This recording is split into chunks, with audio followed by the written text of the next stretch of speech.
See you guys.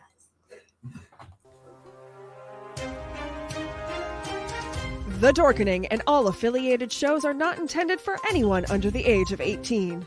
The following may contain discussions or scenes that have adult situations, graphic violence, nudity, strong sexual content, and graphic language.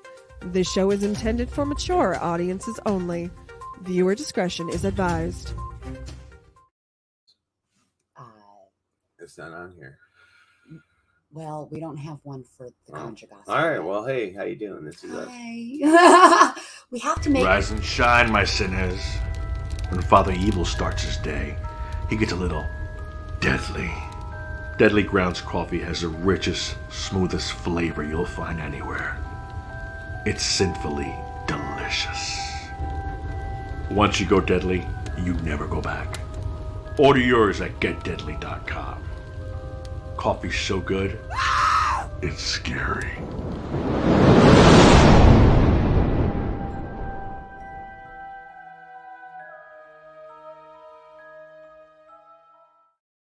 Coffee's so good, it's scary.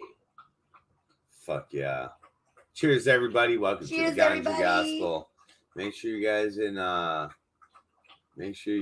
are sharing this shit out. Share this shit out with your people. You know what I'm saying? That's exactly what I'm doing right now. I'm going to do this too. I am putting a post onto our Twin Flame Farms Facebook group. Let's share this out to all people. Okay. Now that we've shared, hello, everybody. Welcome to Ganja Gospel, where we discover the truths and where ganja came from. That's right. And we are on tablet 4 today of the Sumerian tablets, Lost Book of Lord Enki. And it's dope. I got something to show you guys here real quick. Roll up your joints, your blunts, your bowls, your spliffs, all that good shit. And get ready. Wow, she's saying naked. When they say nudity, that's really nudity. They really push the envelope nowadays, don't they? Whoa. Like, see, you turn on Instagram, it's like... Lots of skin. So, mind you, that was a comic book character. Oh, was it? Did she wear that to, like... God, I hope not. Toe? That was all vagina. Was she? That was all vagina. Cosplay's gotten a little... crazy. Like, do you consider the outside of the vagina? Like, could I just come up and rub it if I see it? Can I rub the outside of the vagina? The lips? Like, you know, would it be like your shoulder? I don't think they would consider it to be like their shoulder. Oh my gosh. Cheers, Earth Creeper. Cheers, Seymour. Yo, yo, yo. Welcome, everybody who is tuning in to all of the other platforms we were on with the network, with the Dorkening, with Still Toking, with Hellfire Radio, Greenhaven Media. All of you out there, we welcome you. We thank you for being here as we talk about the Anunnaki and Nibiru and all of the in-betweens and how everything got here and how we came to be. The gods. The gods, you guys, the gods. So, the gods. Reading and discussion of the 4th tablet. If you would like, most of us are in TwizTD RootZ YouTube channel discussing, not to say you can't discuss where you're at, but we can see all comments. Not everybody else can see all comments. If you'd like to chit chat, we are mostly all in TwizTD RootZ YouTube channel. All the links for all the amazing network channels and our channels and this, that, and the other are all in the description below. Please feel free to share and support everyone there. That would be amazing. Absolutely. I shared it out to a bunch of people. You guys do your due diligence, share it out to a bunch of people, and get a whole bunch of people in here and hearing about the Anunnaki. Yeah. We got some cold truths for you today. Also, we're gonna look into that, some truth about Nibiru and stuff, and my logo for my seed company it's Nibiru. You know, I don't think people realize that, but it's where it comes from. It's the eye. The sky's got a reason for everything, man. It's the eye of the sky. So how is everybody doing, and what is everybody smoking on? If you're smoking with us today, our cannabis community, hola. Hola, cannabis community. What are you smoking? What kind of mota are you smoking on? That sounded Indian. That was more Hispanically. But today we're smoking on Kylo Ren, because it's your friend. And you guys always remember, Third Eye Strains has your strains available. Is this upside down? Oh, no. We got all the different strains. We got Purple Death Jewel. We got Cushy Monster. We got the Falcon. And we have Kylo Ren, just to name a few that are in my hands right here. So if you'd like to order, hit us up at thirdeyestrains@gmail.com. Ticking along the bottom there. Yeah, ask us about our seeds and ourselves. And we have seeds available and also medicated witch's wax. Okay. And then if you want some regular witch's wax, like this one is Cat Scratch Healer. Hey, dun, baby. dun, dun, dun. Okay, so this is all for all your itching. And you got itch somewhere, you put that on it and it does itch no more. It's itch no more. We got Hot Toddy made with cayenne pepper for the deep muscle rub, right? Get that circulation, get that blood, arthritis, you know, get that blood kind of pumping. stuff. Don't rub your eyes. Then we also have unnerving for all of your nerve damage, nerve endings that don't work anymore. This shit works. It hurts. They're pain. This They're works painful. good. This actually works really well. Painful nerves. Then we have Go Deep, which Go Deep is our medicated version of salve, one of our medicated versions. It's made with what's the name? Crimson Burst. It's made with Crimson Burst. So it's low percent THC, high percent CBD, made with all the witch's wax and holy anointing oils. I mean, whatever it is. This one is called Bone Deep. When you need it deep, go Bone Deep. Go Bone Deep. This will go all the way in, and it cures your pain, your pain. Now, if you have some kind of spinal injury where you're supposed to be on big time drugs and you use this, well, you're not going to have your money back guarantee on that. I mean, I can't fix a broken bone with the wet mud. You know what I'm saying? But it does cure your aches and pains, your itches, your nerve stuff, right? If you have a broken bone, you need to go to the hospital, get it reset. But if you have pain from arthritis or, bone spurs or bone bruising, that's something that will penetrate all deeply. Of those. What the fuck? It's the one that needs to be rebelted. It got the funky stuff on the front. Oh, on yeah. the top. Yeah. So this one's called Fuck Cancer. F cancer, baby. Fuck Cancer. And it's pink. It's pink. So this you can rub on your little cancer spots and your cancer will go away. It'll put it into remission. I rub it on my boobies as now that it's made is something like it's a like, what do you call that? Upkeep, just to make sure you keep it away. Maintenance. Thank you. That's the word I was thinking of. Rub it on your balls. For maintenance, you don't get ball cancer. To make sure that cancer stays away. Because that's never a good thing. What's poppin', Township Popcorn? Cheers, Township Popcorn. And you can purchase any one of those non-medicated CBD salves on our website, which is right here, twinflamefarms.com. I'll put that in the what's this called? In the chat box for you. And that's where it's all at. You can do a quick sample, have a quick little sample of all 5. Free sample. It's only a $10 shipping and handling fee. You have $10 in there. Or $0. It's $0. That's because it costs $0. It's $10 goes in at the end with shipping and handling. So just so you know that it's not, it is a shipping and handling charge for that. And then we have all of it's over here. We have them all over here. F cancer, unnerving, and then down here we also have our frequency farming and things. We have Sonic Bloom gardeners kits and music to grow by that are still available. And donations. Don't forget to buy your donation. And if you want to give a donation, you can do so. You can do so for the farm. Buy your donation. Buy your donation today.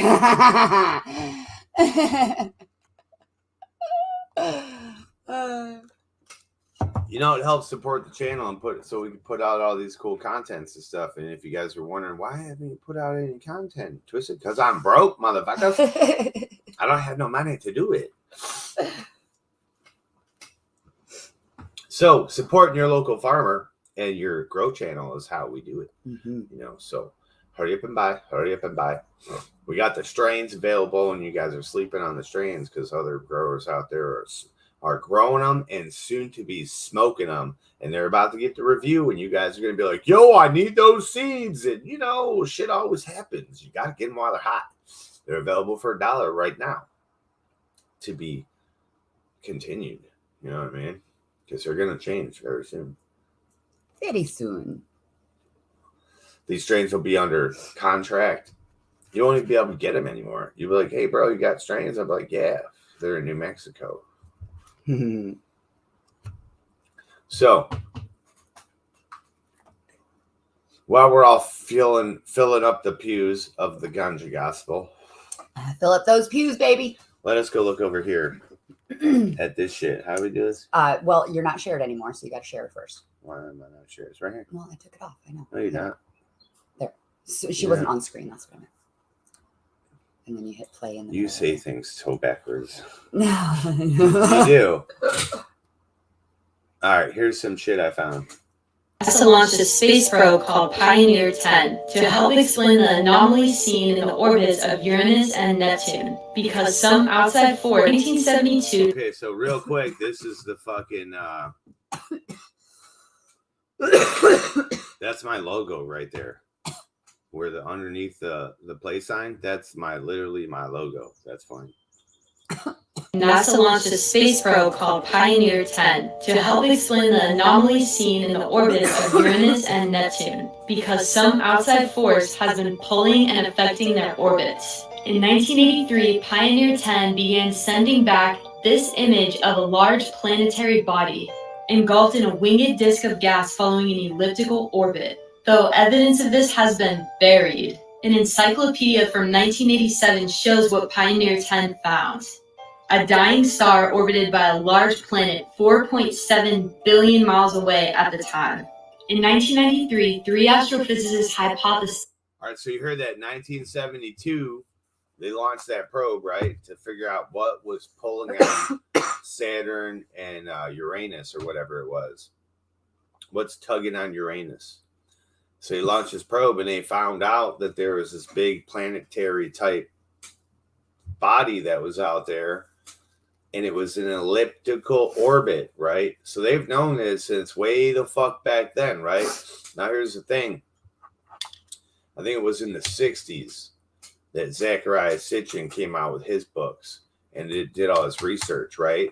The scientific world shunned him and said he was a crazy man, right? But secretly, NASA did his research. NASA took his research under consideration and looked where he said to look and found what he interpreted. They found Nibiru way back then.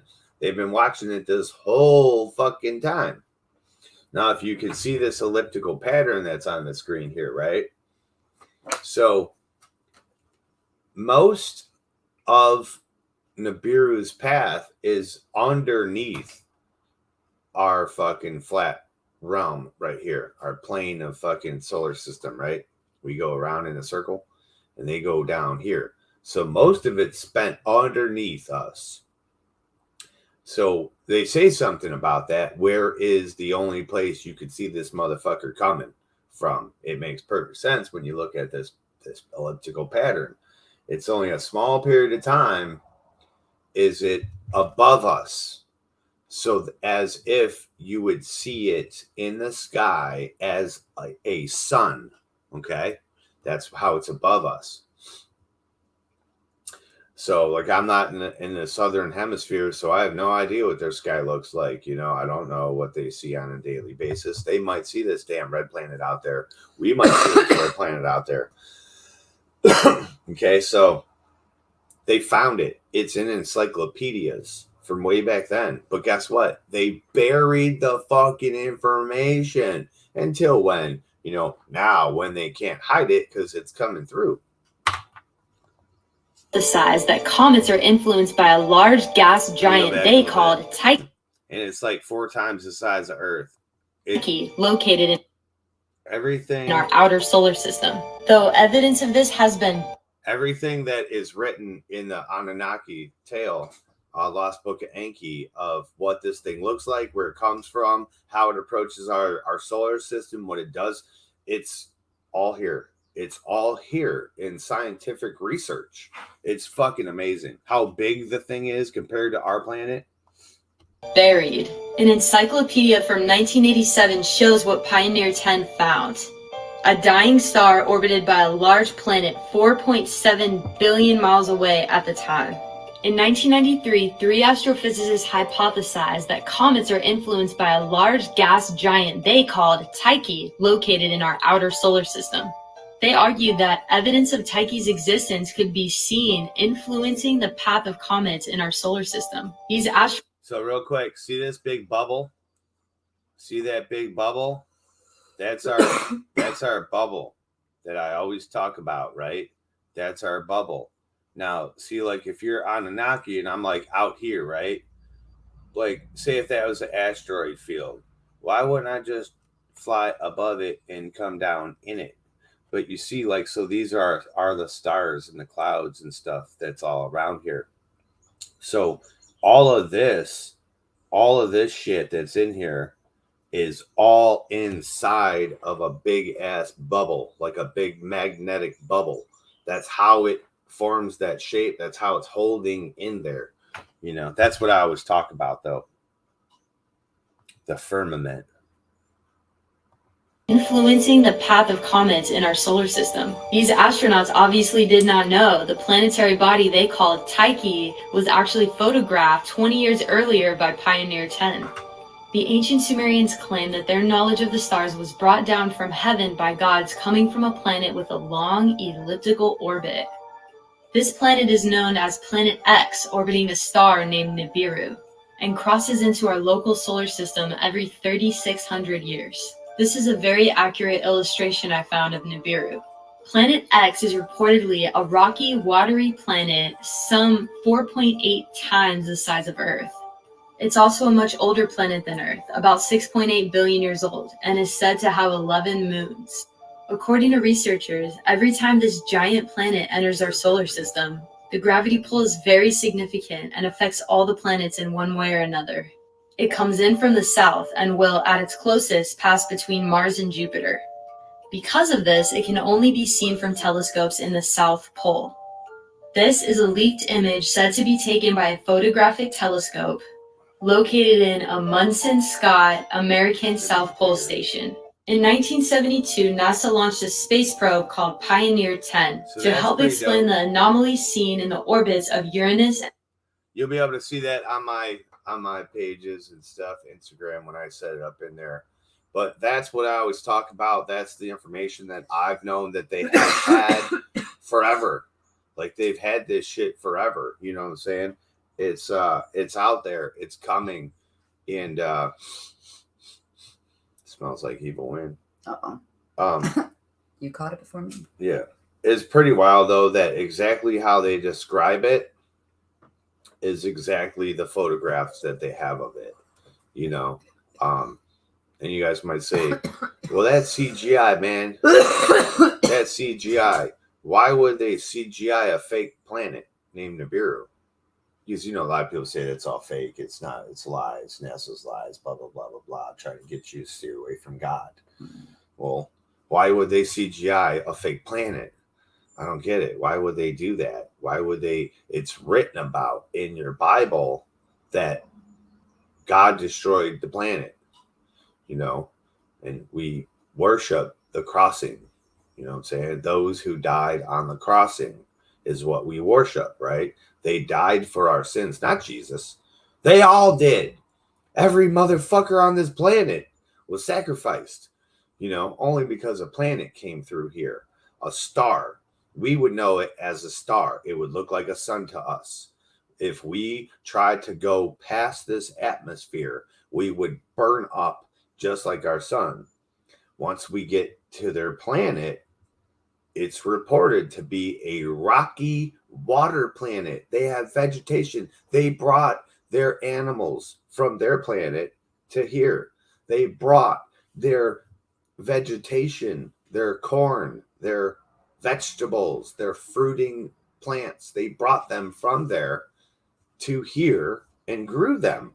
They brought cannabis from the Biru to here. They ate this shit. This is what they ate to satiate them.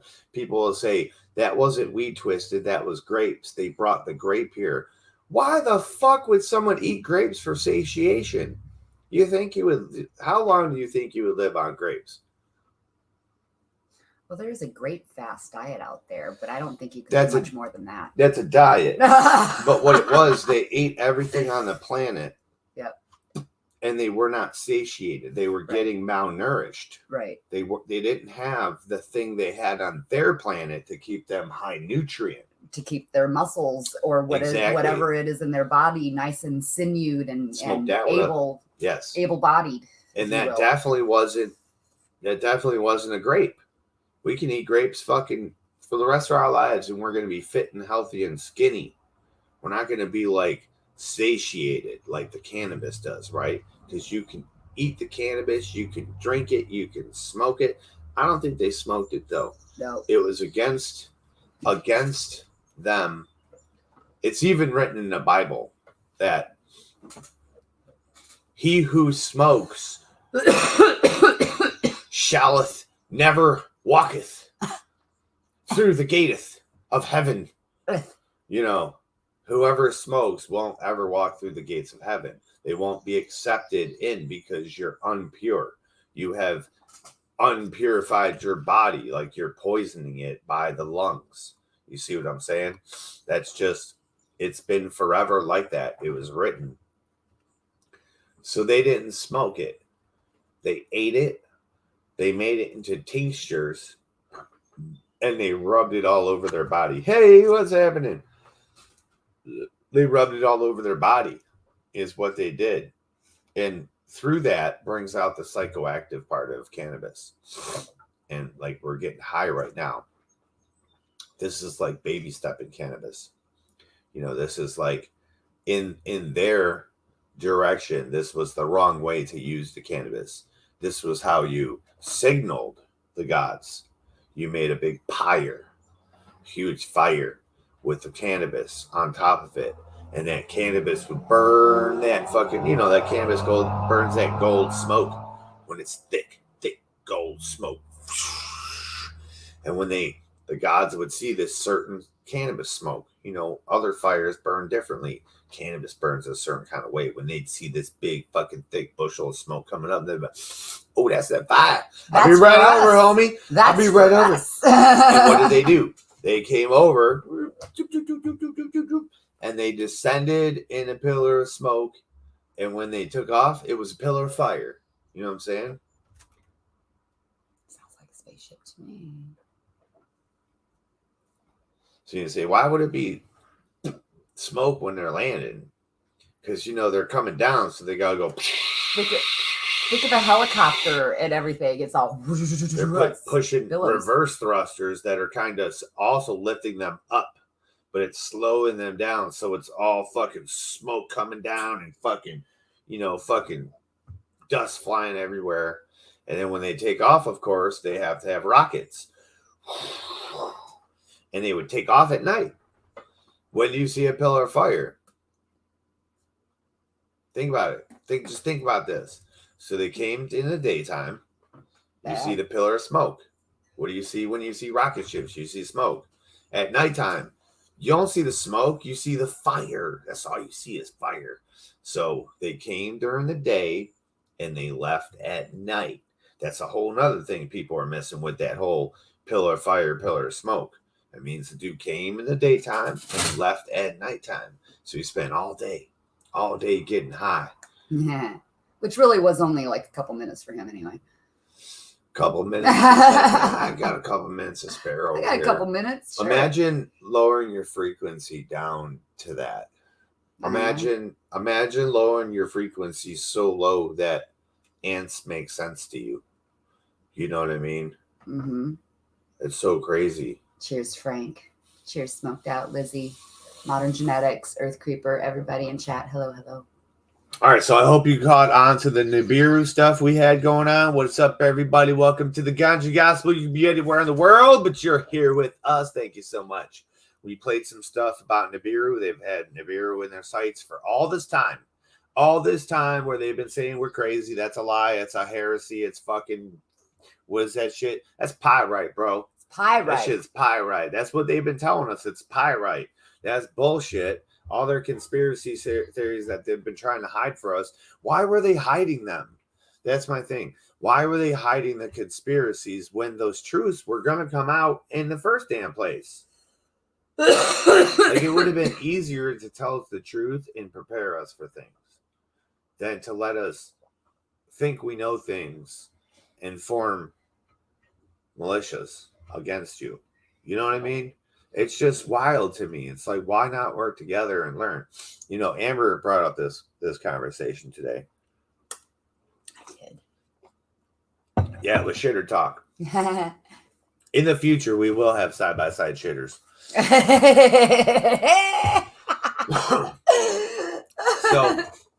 So she said, she asked a question because I said, you know, this is the time that all the prophecies, all the calendars of ancient and nowadays, they all say Nibiru. Whether there be aliens on that motherfucker or not, but there's another fucking body in our solar system that is coming through our solar system in now time. I've said it for the last few years that I actually think they're late. I'm like, damn, these motherfuckers are late by their calculations, you know? So she had brought up two good points. I bring up the same point all the time. What if when Nibiru was coming through, like it came through and rocked our planet and shifted our planet from being like this, and now we're tilted and we have this wobble. Wobble. Yeah, we have this wobble, right? So what if it shifted other planets? What if it hit other planets? And that's why I was saying a long time ago, what if that's why it's late? What if it destroyed something out there? You know what I'm saying? That we didn't Took it a little off course. Way past Pluto that we never even knew about was out there just chilling and didn't have any course, didn't have any rotation. It's just sitting out there, and it hit that and it flew it off over this way. You know, she brought up that point of what if it hit something else and directed something else? What if there's a huge fucking rock coming at us right now and Nibiru is behind it going, sorry, man, we fucked up. You guys are going to die again. My bad. Hey, save the weed, though. Make sure you put that shit in your pocket.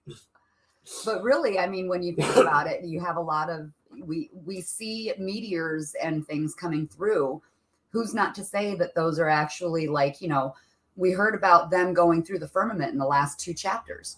Who's not to say that them going through the firmament caused those rocks, those meteors, those asteroids in the firmament to come towards Earth and, you know, and land and destroy parts of it, you know, or the moon or this or any other planet for that matter. Like, you know, they're disrupting things coming through unbeknownst.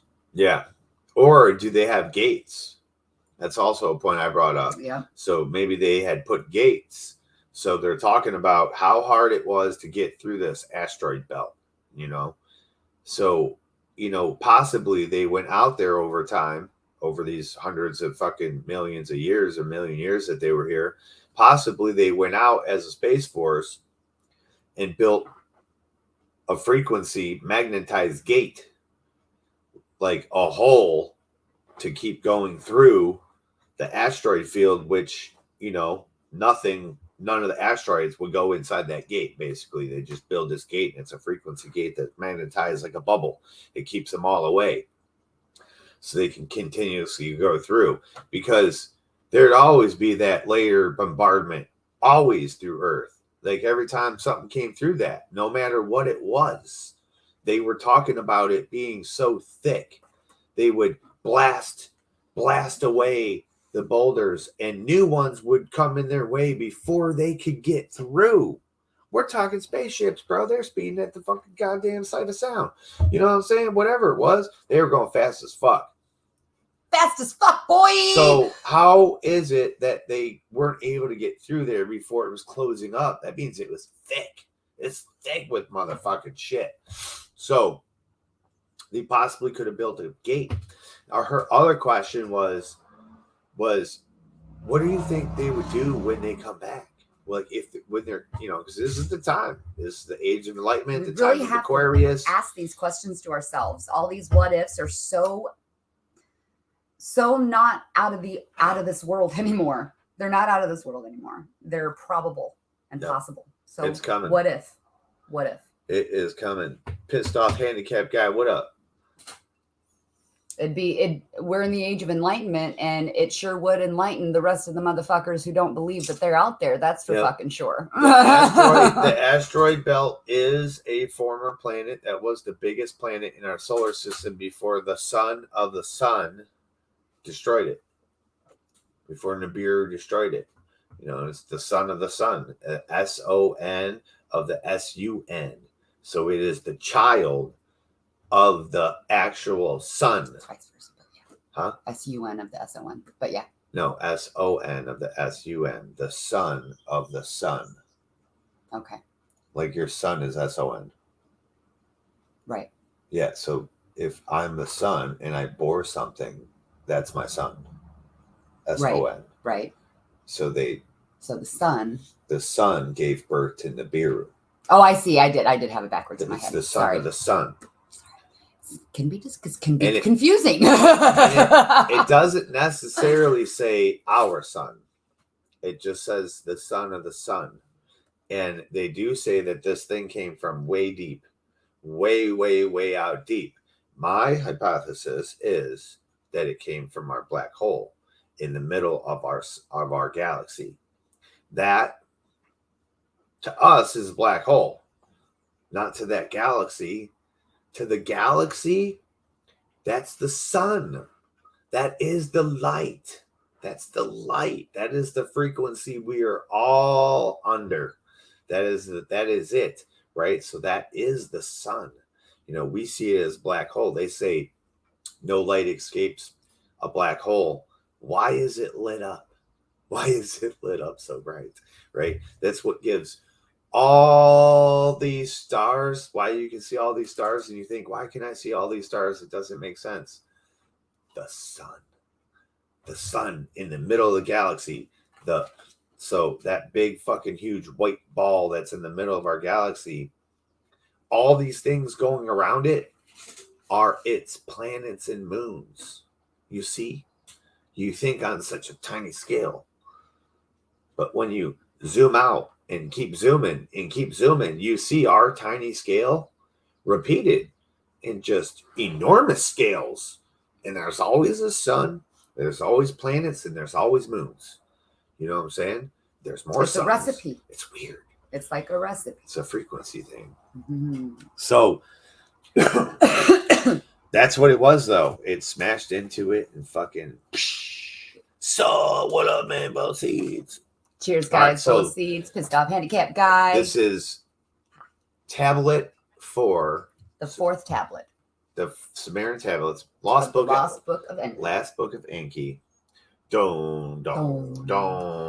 Synopsis of the 4th tablet. Light up your Wade. Mm-hmm. Story time. The Nibiruans hail even the small gold delivery. Tests of gold's use as an atmospheric shield succeed. Additional heroes and new equipment are sent to Earth. Gold extraction from the waters continues to disappoint. Ea discovers gold sources that need deep mining in the Abzu. Enlil, then Anu, come to Earth for crucial decisions. As the half-brothers quarrel, lots decide the tasks. Ea, renamed Enki, Earth's master, goes to the Abzu. So that's his third name, if you remember. Enlil stays to develop permanent facilities in the Eden. As Anu prepares to leave, he is attacked by Alelu. The 7 who judge sentence Alelu to exile on Lamu. Anu's daughter Ninmah, a medical officer, is sent to Earth. Ninmah. Don't ever forget her name. Minmah. She's Ninmah. the most important person on the history of your planet. She is the most important person. Stopping off at Lamu, Mars, she finds Alelu dead. A rock carved to resemble Alelu's face serves as his tomb. Hold on, what did you just say? I said a rock carved to resemble Alelu's face serves as his tomb. So there's a face on Mars, right? They say it's not a face on Mars, but ever since we were little kids, we know about the face on Mars, and it always looked like a man's face, and he had an Eagles helmet on. The dude had an Eagles helmet on. It was around his head. And here in this story, we hear, it's going to go in detail. I just want to stop for 1 second, but it tells of a rock on Mars that was carved into a face. And holy fuck, we see that shit. We see it. Anzu is given command of a way station on Lamu. What's Lamu? Lamu is Mars. Yes. He's given a way station, people, on Mars. There's a building on Mars. There's a project on Mars. People are there living, doing shit. It is written.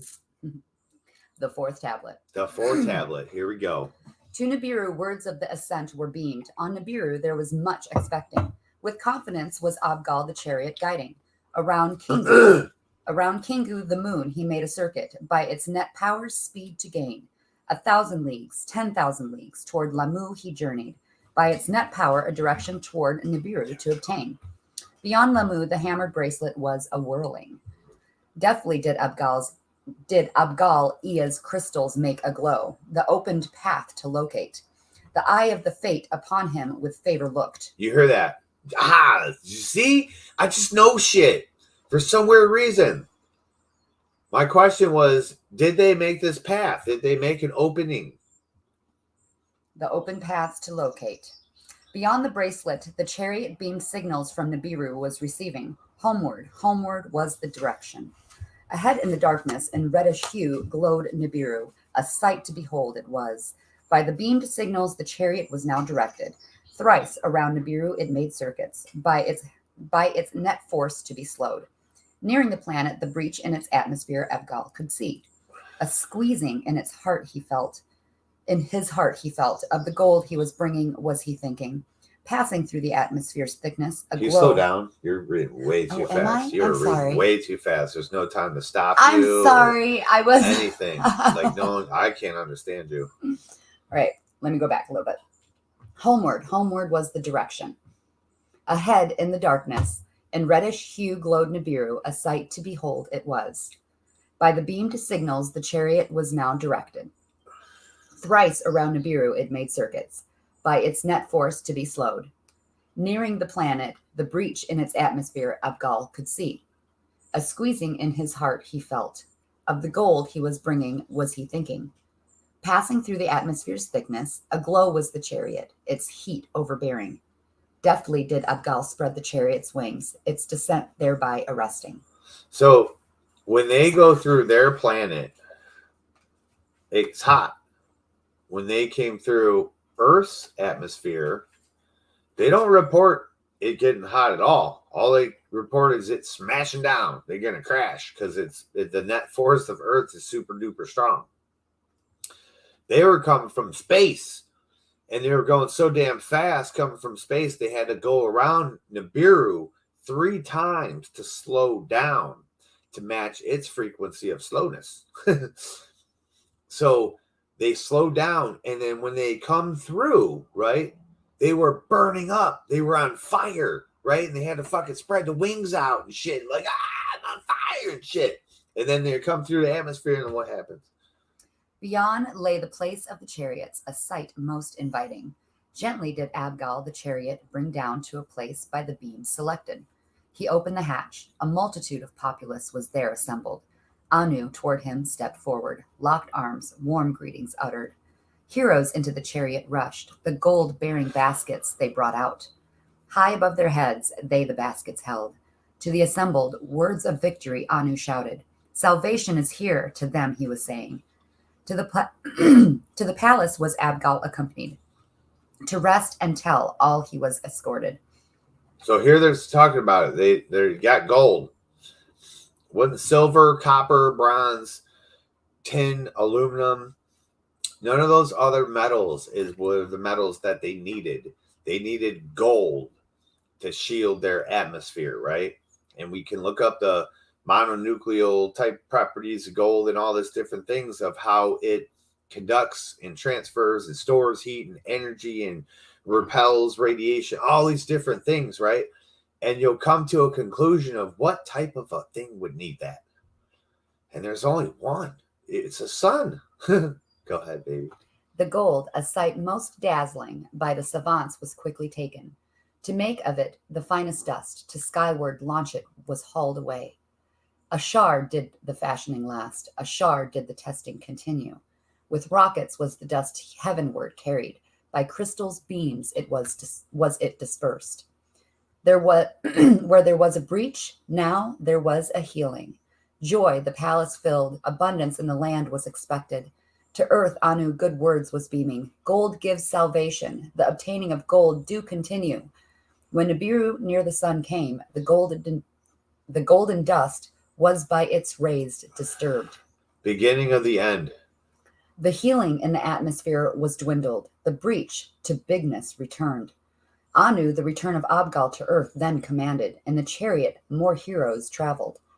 In its bowels, more that which the water sucks in and thrusts out were provided.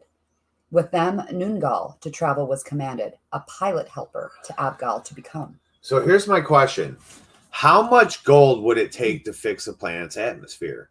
You heard their first haul, they threw it up there and it fixed it, but then it didn't fix it. It broke again. So like how we have an ozone layer, like when I was in Hawaii, I turned purple. When I was in Florida, I turned purple. Those places, when you look at where the ozone's deplenished, they say that's where they are, that it's gone. So for instance, we hear about these cloud seedings and stuff, right? Well, I hear this Nibiru, they weren't cloud seeding, they were sky seeding. So those planes that supposedly cloud seed fly higher than any of the other planes. So what if they're not cloud seeding? What if they're fixing our ozone, right?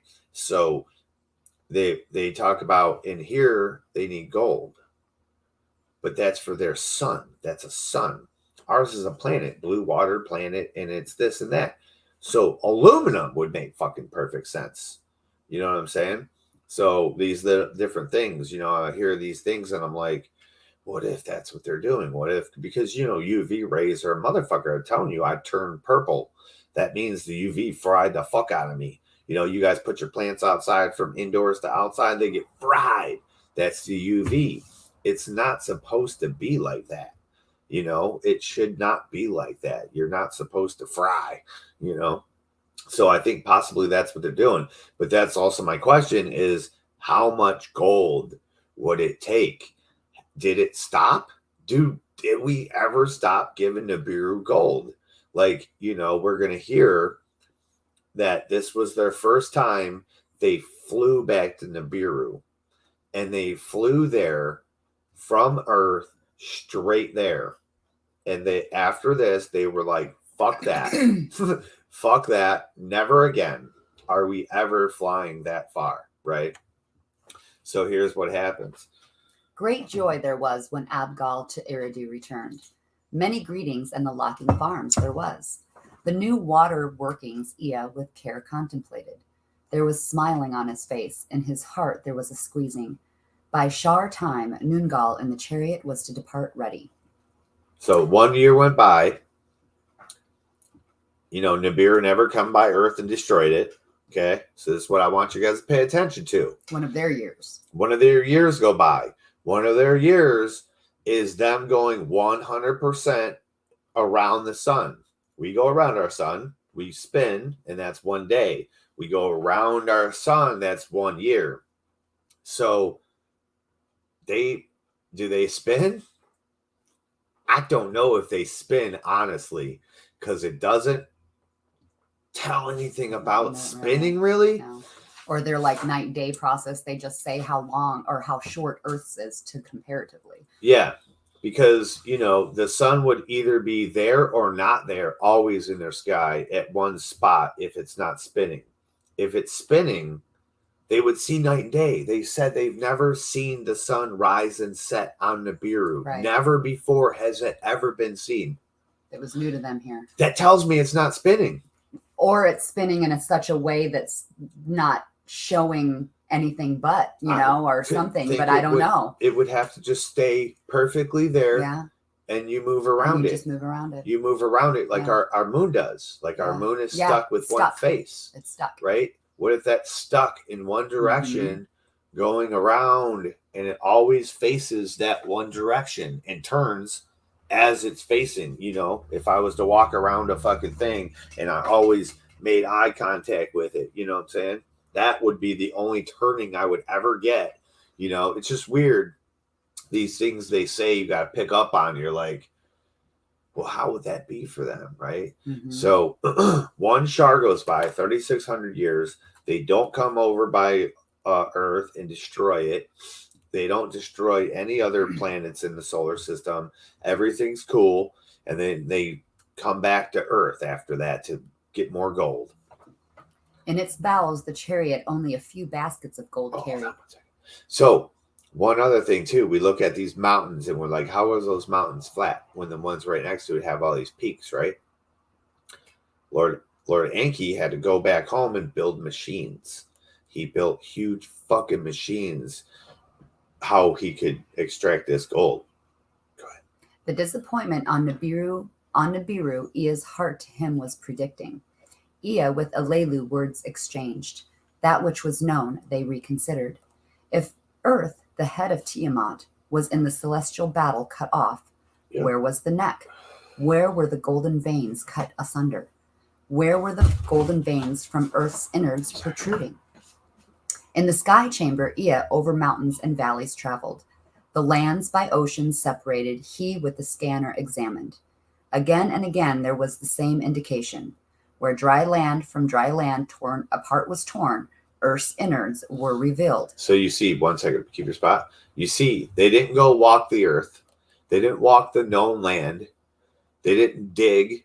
They didn't test like we do. What were they doing? They were flying in their spaceship, flying above the earth, shooting down a laser beam, scanning that shit, just like NASA does.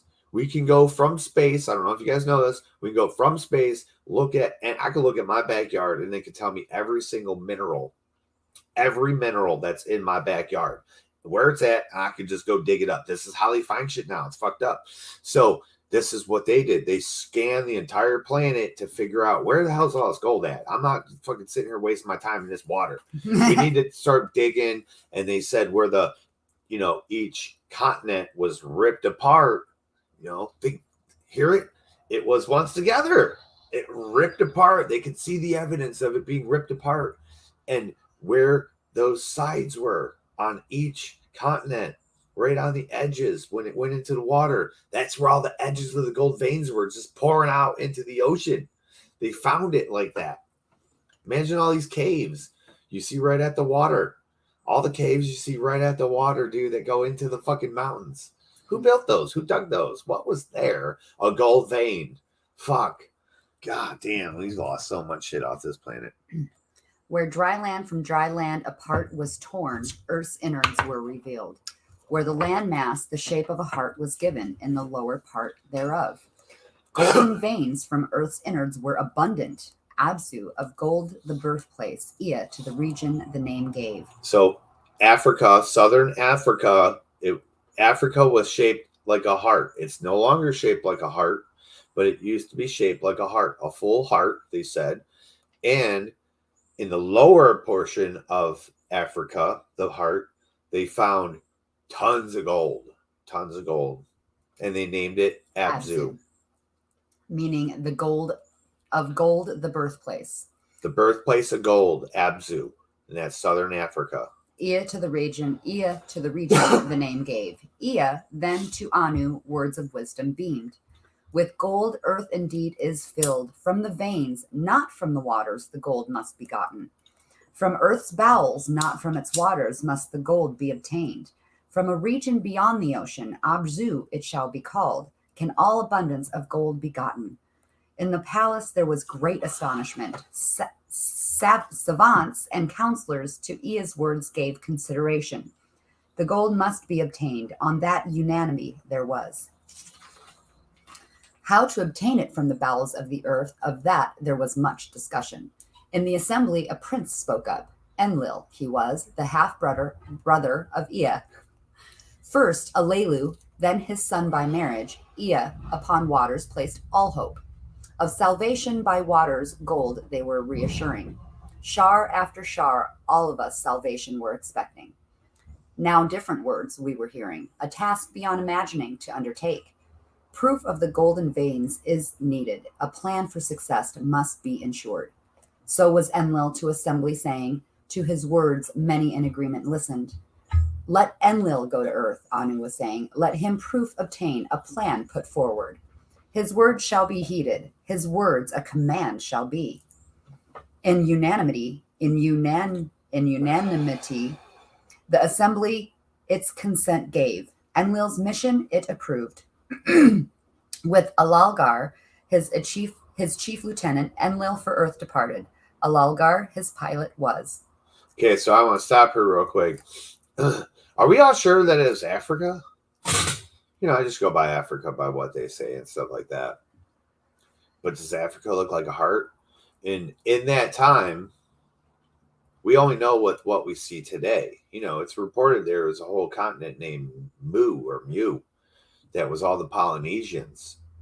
Was that shaped like a heart? I think that was shaped like a heart. Look at Australia. Flip that bitch upside down. Take away some of that water. Does that look like a heart? You know what I'm saying? Were they in Africa? Was it India? It could have been India. India kind of looks like a heart. You know what I'm saying?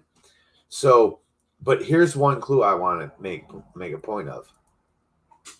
Even if you take 420 meters of water away, which gives tons of land and makes mountains connect, you know, where you have the Hawaiian Islands, they would actually be one big fucking continent. Probably if you took all this water away, they would connect under that water, right? So even if you did that, right, Africa is attached. Africa is attached to land, right? Australia is not. The Mu was not attached to land. It was in the middle of the Pacific Ocean. That's the big landmass that all those Polynesian nations, that's their history. That says that is the land that sunk. There was land there, and it all is underwater now. On all those islands that you see, Haiti and fucking, you know, the Samoans, and the Hawaiians, and Easter Island. Those were all the mountaintops of this one big fucking huge place. So that's all I'm saying is, like, are we sure it's Africa? Could it have been those other places? Could it have been those other places? You know what I'm saying? If you go talk to the Aboriginals in Australia, they talk about, you know, being some of the first people on Earth. Their history really only goes back 10,000 years, though. You know, Adam alone was 54,000 years when he died. So 10,000 years just ain't cutting it for me. You know what I mean? For being the first people on the earth, because that's just not true. You're young. You're very young. You're like young. The last people on earth. Yeah. But I will let you notice something, though. The true Aboriginal people, like, did they have beards? Did they have beards? Pretty sure they didn't grow facial hair. Pretty fucking sure. Yeah, I'm pretty sure once we get through this little story here, you're going to realize that there was one person in our world that walked this planet and created people with him and his wife and all by himself, and they never grew beards. That was one person, no God. It was a human. A human created these beings that have no beards. So the descendants of Cain is a thing. People talk about the descendants of Israel and blah, blah, blah, blah, blah. But honestly, you need to go back further than that, you know, and stop looking in your New Testament. The Old Testament's where your true descendants lie, you know. Go ahead, see what we got. With Alalgar, Cheers. with Alalgar, Algar. A-L-A-L, Alalgar, his chief lieutenant Enlil for Earth departed. Alalgar was pilot, his pilot was. With each a sky chamber where the two of them provided. To Earth the words of Anu, the king, words of decisions were beamed. Enlil of the mission in command shall be. His word shall be the command. When Enlil on Earth arrived, Ea, with his half-brother, warmly locked arms. As brother meets brother, Ea Enlil did welcome. To Alelu, Enlil made a bowing. Alelu, with weak words, him bade welcome. The heroes to Enlil words of warm welcome were shouting. Of the commander, much they were expecting. Deftly, Enlil the sky chambers to be assembled did command. In a sky chamber he went a-soaring. Alalgar, the chief lieutenant, was as the pilot with him. So hold on one second. So you see there, they come to Earth, right? Enki, the one that's been doing all this shit, and Alelu, father and son, are there, father by marriage, are there, and they got to meet the king and the prince. So these are all both rivals. Both sides are two complete fucking rivals, right? It's Brotherhood of the Serpent, right? Brotherhood of the Snake right here. So they finally meet on Earth, and they're like, yeah, shit. And then they're expecting Enlil because he's the commander. He is the commander of like the army and everything, the fucking Space Force, all that shit. They're expecting him to do something. So he's like, all right, put the sky chambers together. Let's get these fucking things assembled. Let's see what's happening. Now, there's your first clue. Like they were building sky chambers. What is that? Let's look up chamber. What is a chamber, right? And you'll hear that it's like a bedroom. It's like a room that you can chill at, right? These things are just up in the sky, bro. Just chilling up there. They're observing things. They're observatories, right? Imagine a flying observatory, right? A flying house. And guess what? We can go through history and read about civilizations that wrote about their gods flying houses. It's fucking insane. Go ahead, David. Ea in a sky chamber by Abgal piloted. To them to the Abzu showed the way. They surveyed the dry lands. Of the oceans they took careful notice. From the upper sea to the lower sea, the lands they scanned. Of all that was above and that was below they took account. In the Abzu, the soil they tested. Gold there was indeed. With much soil and rocks it was commixed. Make sure you're going slow enough. Oh, I'm sorry. You're Am I just going like too fast flying again? through, yeah. Sorry, I don't know why I'm flying through so much. You can hear the key points. Hear the key points when they're saying above and below, right? So is that a flat earth thing? Is it above and below? No, they're talking about the top of the soil and what was below it, right? What was below our feet. Refined as in the waters it was not. In an admixture it was hiding. They went back to Eridu. What they had found they contemplated. Eridu knew tasks must be given. Alone on earth it cannot continue. Thus was Enlil saying, a great plan he described, a wide mission he was proposing. Enlil had a big plan. See, God's plan in the beginning, right? More heroes to bring over, more settlements to establish, the gold from earth's innards to obtain, the gold from the admixture to separate, by skyships and chariots to be carried, from landing places tasks to perform. You hear all this, right? They're coming to build cities everywhere. They're building landing pads everywhere so they can land their ships. Now, remember, in these days, the top of the earth, okay, was frozen. The bottom of the earth was frozen. Only that middle piece, whatever way it might have been. Antarctica was probably in that bitch. Antarctica might be the fucking heart. Antarctica might be the heart. For real, look at it. It's kind of like heart-shaped. So we don't know exactly where they're talking about. But they are talking about building shit everywhere. And we go through and we wonder, how did these big rocks get landed here? Well, guess what? They did it. These are who built them. And you might say, dude, those things weigh 100 tons. Well, would you believe that they used a tractor beam on their fucking spaceship to lift it? Would you believe that? Would you believe that this was the days before those 3 mile tall giants? It was. They were giants. I don't believe they were lifting 100-ton rocks, They were though. far too advanced for sweat work like that. Exactly. They were cutting it shit out with laser beams and putting it up there. Later, they got tired of doing this shit. They're like, I'm tired of this shit. I don't want to do this shit no more. I'm going to build these little slaves. And literally, they would go and live this lavish life of smoking weed and drinking their elixirs and waiting. They would wait like 8 hours. 100, 300 years would go by for humans, and they would build shit.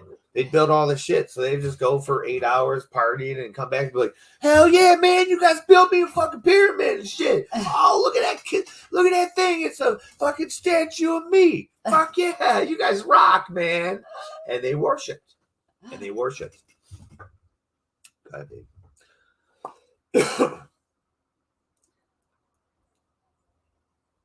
Refined as in the waters, it was not. In an admixture, it was hiding. Yeah, the admixture mixed in with the soil and the rocks. They went back to Eridu. What they had found, they contemplated. Eridu knew tasks must be given. Alone on earth, it cannot continue. Thus was Enlil saying, a great plan he described, a wide mission he was proposing. More heroes to bring over, more settlements to establish. The gold from earth's innards to obtain, the gold from the admixture to separate, by skyships and chariots to be carried, from landing places tasks to perform. Who of the settlements in charge will be? Who of the Abzu shall take command? Thus was Ea of Enlil asking. Who of... Do you want me to stop?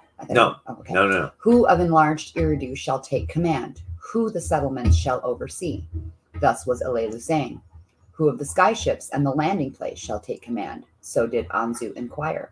Let Anu come to earth. Let him decisions provide. Thus did Enlil say in answer. You see now, each of them that had their interest, like I'm interested in the weed, so I'd be like, yo, who's gonna bring the weed? You know, some fat guy might be interested in food. He'd be like, yo, who's got the food? And like somebody else might be interested in like water or something. They're like, yo, but who's got the drinks? You know what I'm saying? So each person had their own interest. So they asked the commander, well, what about this? And Enki was all worried about the land and the mining. So he's like, well, who's going to be in charge of this shit? Who's going to be in charge of all this stuff? Elelu, of course, wants to be the king. So he wants to know who's going to be in charge of all these cities and towns. Who's going to be the leader of that shit? Anzu, of course, is the pilot. He wants to know what's going to happen with all these spaceships. Where I'm going to put my spaceships, man. Right? It's fascinating to hear this shit. And guess what? Enlil comes up with a plan. You hear this in the Bible. It's called God's plan for the earth. Right? So this is Mission Earth. That's what the Bible should be called, Mission Earth. Because that's what it is. It's a space story. That's all it is. Go ahead, baby. See what we got. Now this is the account of how Anu to earth came. Oh, this is the account. How lots with Ea and Enlil were drawn. How Ea, the title name, Enki, was given. How Elelu, for the second time, with Anu wrestled. To earth in a celestial chariot did Anu journey. The route by the planets it followed.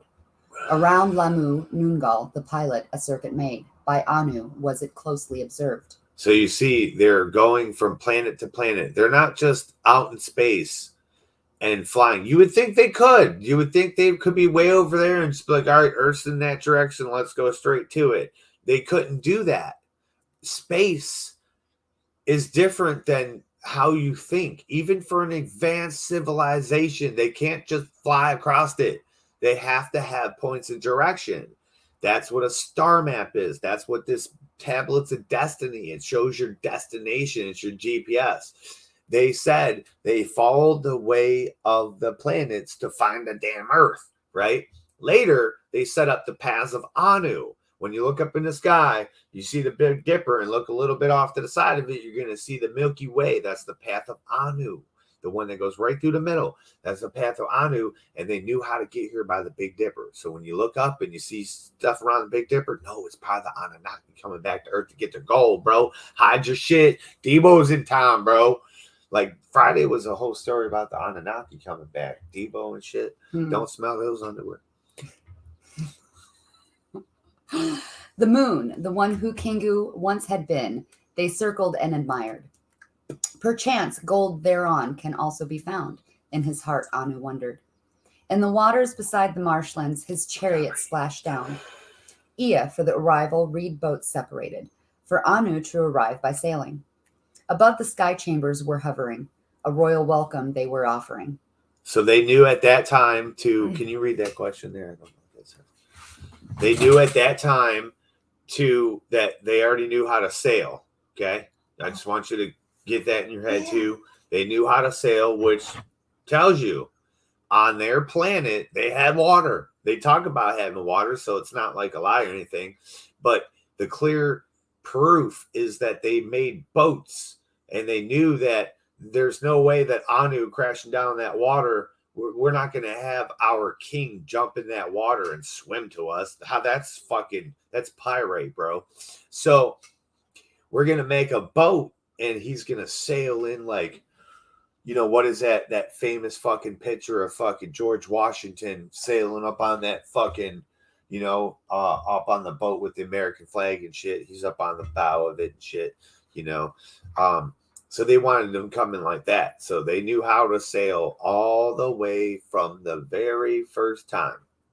Okay, so people say, oh, they invented sailing, or humans invented sailing at this time and shit. No, the fuck they didn't.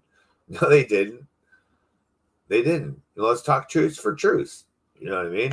People all get mad at me sometimes, probably when they talk about black people being the actual Indians. I said, no, they weren't. No, they weren't.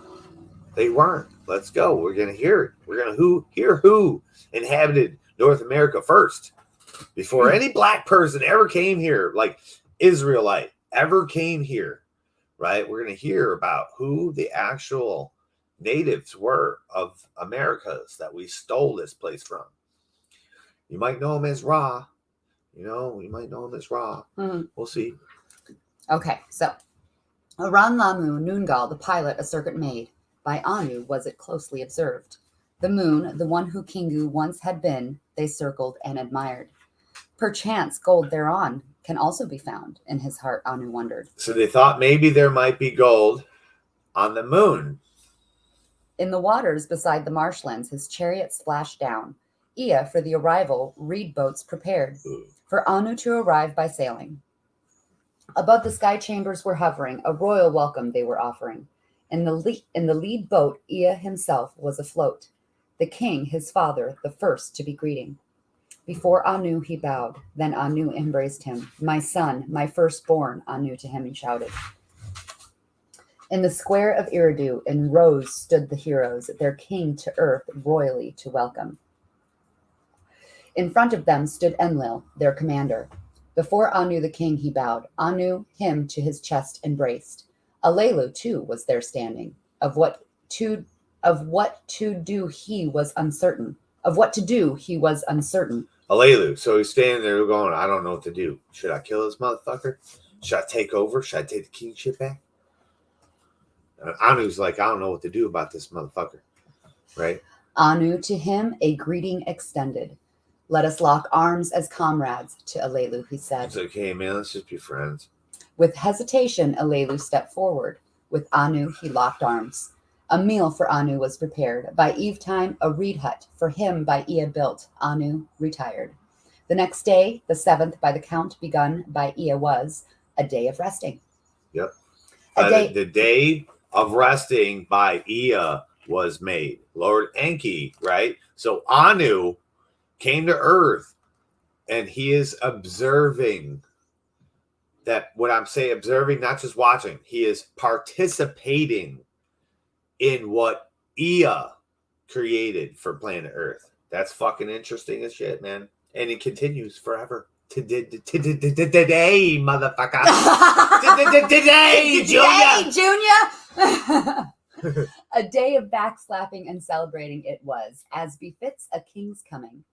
On the day that followed, Ea and Enlil before Anu the findings presented. What was done and what doing needed with him they discussed. Let me see the lands by myself, Anu to them was saying. Aloft they all in the sky chambers went. Lands from sea to sea they observed. From sea to sea. See what I'm saying? There was land. There was land. Take away 420 meters of water, and there's tons of motherfucking land right there, right? Lots of continents connected. So they flew over oceans from sea to see all the land, right? And he was like, wow, that's cool. But they weren't scanning. They were just looking at it. It was the first time he was there, I think, no? Yes, first time he's ever been to Earth. He's sightseeing right now. He's sightseeing. Show me Earth. Yeah, let me see Earth, man. Let me check this shit out. To the Abzu they flew. On its gold-hiding soil they landed. Difficult will the gold's extraction be, Anu was saying. To obtain the gold, it is necessary. No matter how deep the gold is below the surface, it must be gotten. Let Ea and Enlil tools for the purpose devise. Let them heroes for the task assign. Heroes. Okay, these heroes are other Anunnakis. They just mean workers. They were heroes to Nibiru because they're saving their planet. You know what I mean? These are just other Anunnaki people that from Nibiru that are coming here to work. Okay, the other people were scientists and, you know, farmers, and they had specific jobs. They knew their specific thing. They didn't just take some normal dude that says, I want a job, stick him on a ship and put him in the earth. These were important people. Let them find how gold from soil and rock separates, how to Nibiru pure gold to deliver. Pure gold. Let a landing place be built. Let more heroes to the tasks on earth be assigned. So was Anu to the two sons saying, in his heart of way stations in the heavens he was thinking. Yep. Those were the command words of Anu, Ea, and Enlil. In agreement, their heads were bowing. There were evenings and there were mornings. To Eridu, they all returned. So where God landed, I don't give a fuck which one you think it is. It was all in the water. Where it would be today would be so deep in the middle of the fucking ocean. It would be miles out, dude. Way deep in the ocean where they actually landed. So when you say God landed on some bullshit, no, he never fucking did. That's a bullshit lie. Those were their landing platforms that they were coming to land their ship on. She said it right there. They were gonna build these things. They're gonna hear it's coming. In Eridu, they held a council, tasks and duties to assign. Ea, who Eridu established, was the first to speak up. Eridu have I established. Let other settlements in this region be set up. Let it the Eden be, abode of the upright ones, by this name be known. The commander of the Eden let me be let Enlil the gold extraction perform. See, what does that fucking mean? Read that little last part again about the Eden. Okay. What does this mean? Listen carefully. In Eridu, they held a council, tasks and duties to assign. Ea, who Eridu established, was the first to speak up. Lord Enki. Eridu have I established. Let other settlements in this region be set up. So let me build other settlements around this area because I already built Eridu. It's dope, right? All right, cool. I can do this. Let it the Eden be. Let me build Eden. So the whole area where they build, people think Eden is this one spot. No, the whole area where they built all the settlements, Sodom and Gomorrah, Jericho, right? All these motherfuckers that the Jews walked around and killed all the motherfuckers, destroyed all those damn civilizations. That's the Eden, right? For who? Abode of the upright ones. Abode of the upright ones. What the fuck does that mean? Are they not upright? By this name be known. Are they not upright? Why are they building an Eden for the upright ones? They did not yet know that they were gonna like picket in protest. I have a theory. What? I have a theory. They are the upright ones, so that he is building places for them to abode, because everywhere there is no humans yet. They have not created them yet, so everywhere they look, nothing is upright. Everything is on legs now, or crawling, or slithering. They are the upright ones. They are building that place. He is building that place for them. Possibly. It's just written so fucked up. That's the one thing that I caught on to, and I'm like, what the fuck does that mean? And people talk about them being reptilian, though. Right. So if I was a reptile human, I would run on all fours until I stopped like a mercat, and I'd stand up with my tail holding me up. That's what I'm thinking. So are they slithering? And then the upright ones are what they're talking about creating in the future. But that can't be. They can't be. They're not there yet. Because you hear, they're not from the fourth dimension. They're not seeing past, present, and future at the same time. They're not seeing that yet. I think they are the upright ones. They're speaking of themselves and a new city for them, a new abode for them. Because they do. What if the upright ones, they're referring to all the heroes? Yeah, exactly. All the heroes that are coming down to help. This is the abode for the upright ones. All the cities we need help. Obviously, they're coming from Nibiru. Because this is who inhabited those cities. Yeah. This is who inhabited those cities. Right. So it's them. I think it's them. They're talking about them. That's a good theory. Like, that one blows my mind. Are they reptilian slithering motherfuckers with 4 legs and crawling, and then they stand up and can transform? They're not written like that. They're not depicted like that. They're not statued like that. They're not nothing like that. The only thing that looks remotely like that, though, is like, when they have their suits on and they are depicted as having fish suits or eagle heads, but it's, it's not a lizard necessarily, Okay, moving on. The commander of the Eden, let me be. Let Enlil the gold extraction perform. So the commander of the Eden, the commander of the ground in the cities is going to be Lord Enki. The commander of the gold extraction is going to be Enlil. So Enlil is going to be the one in charge of the most important fucking job there is on this planet. By these words, Enlil was angered. The plan is wrongful. To Anu, he said, of commanding the tasks to perform, I am the better. Of sky ships, I have the knowledge. Of the earth and its secrets, my half-brother Ea is the knower. The Abzu he discovered. Let him of the Abzu be the master. Anu, to the angry words, with a careful ear listened. The brothers were again half-brothers. The firstborn with the legal heir, with words as weapons, were contending. Yeah. Ea was the firstborn son. By a concubine to Anu he was born. Enlil, thereafter born, by Antu, Anu's spouse, was conceived. A half-sister of Anu he was, thereby Enlil the legal heir making. Yep. Thereby the next-born son, for the succession, the firstborn overcoming. A conflict that the obtainment of gold would endanger Anu was This fearing. is the Weed Channel. One of the brothers to Nibiru must return. The succession from considering must now be removed. So was Anu to himself thinking. Aloud to the two a startling suggestion he made. Who to Nibiru for the throne seat shall return? Who the Eden shall command? Who in the Abzu shall be the master? Let us 3, I with you, by lots determine. Silent were the brothers. The audacious words by surprise them overtook. Let us draw lots, Anu said. By the hand of fate let there be a decision. The 3, father and 2 sons, clasped their hands together. They cast lots. By the lots, the tasks they divided. Anu to the Nibiru to return, its ruler on the throne to remain.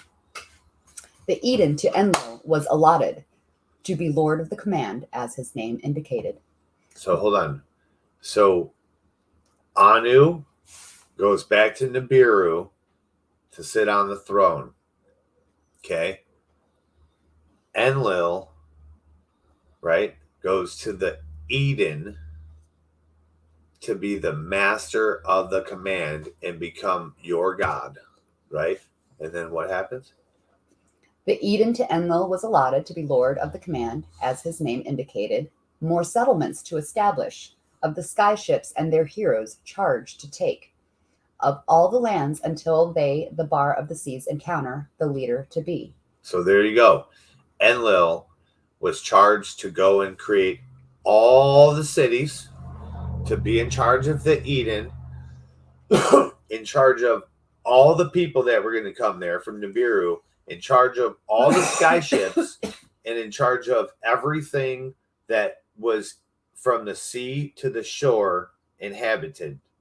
Everything on earth was Enlil's.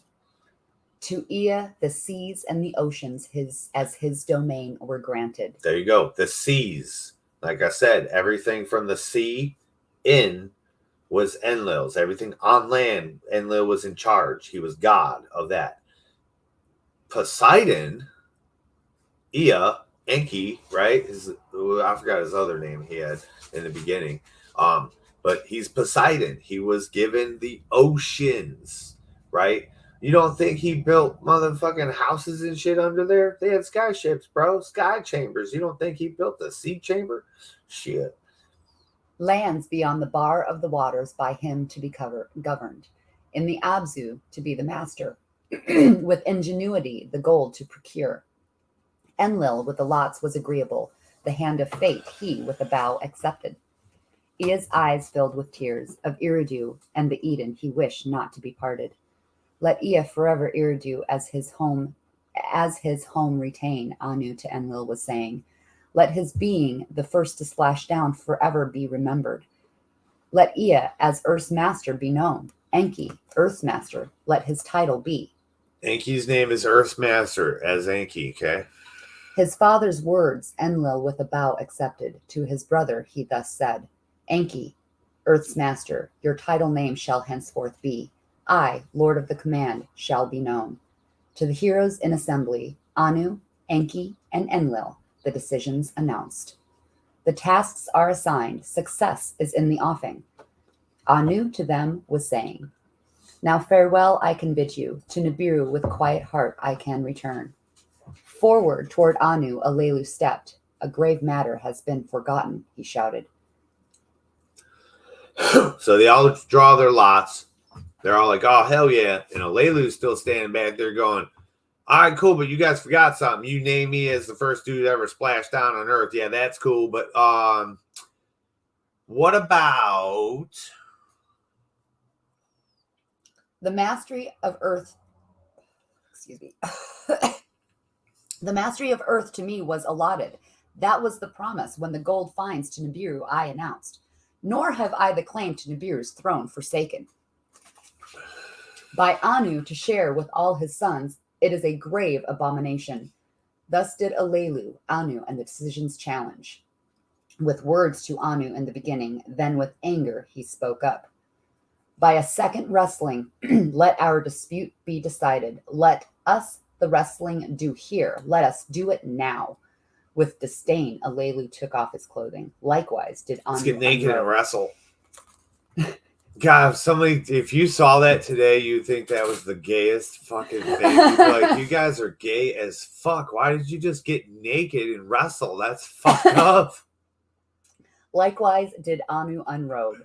In nakedness did the two royals begin to grapple. A mighty struggle it was. Like two fucking elephants.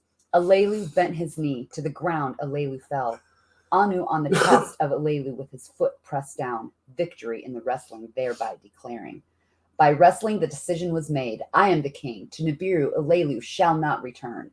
So was Anu saying as he removed his foot from the fallen Alelu.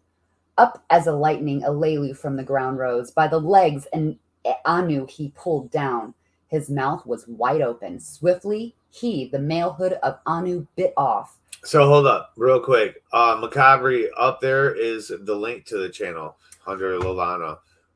I don't know which channel you're in for YouTube, if you're in MichiganjA MisfiTZ or if you're in any of the others, but TwizTD RootZ is the channel that I posted it in. Yeah. So hopefully you're in that channel. That's where I have the link. Yeah. Sorry. And we are reading Lost Book of Enki. And you can go to Twin Flame Farmz if you'd like to donate $5. There's a section where you can buy a donation.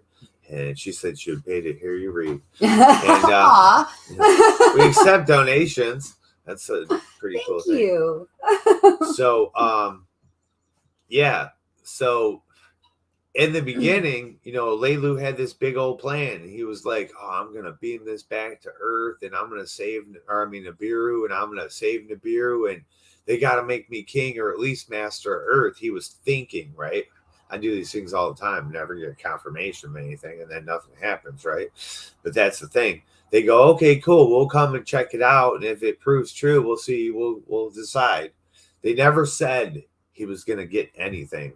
They never planned on giving him anything, right? Thank you. He's going to be cut the fuck out. So when they got there and they decided lots and told everybody what the job was, and he was like, but hold on. I'm the one that discovered this shit. I was the one. And you said that I would be the king of Earth. And I'm not even trying to take the throne back from Anu, but give me the fucking kingship of Earth. And they were like, well, let's decide real quick by a wrestle match, right?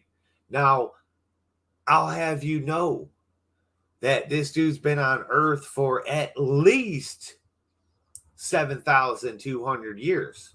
At least that long. And in those Earth years, he has probably lost so much fucking muscle mass and size. He probably has a gray beard. You know what I'm saying? He probably was getting older at that time, just a bit. He was malnourished, is what I'm trying to get at, compared to Anu coming from fucking his rich frequency fucking place. You know what I'm saying? So instantly, when they wrestled, Anu whooped his ass. I mean, one fucking move, and he had his ass whooped instantly. And he was like, all right, cool, I give. And then as Anu's like, I'm the king. I remain the king. And he's got his head up. Remember, they're butt-ass naked. So he went and deep-throated his fucking cock and balls and bit that shit right off. Anu is a eunuch. If you think Anu is the god, Anu is a eunuch. He has no penis or balls. And this is what happens when you eat God's dick. Cheers, Freedom Grower. And swallow his jism. Cheers, Freedom Grower. Macabre and Just Shernette. Hello, everybody. Yes, Cherry Poppins and everybody who is sharing this. I love Cherry Poppins. Beautiful factoid with us. All right, here we go. Up as lightning, Alelu from the ground rose.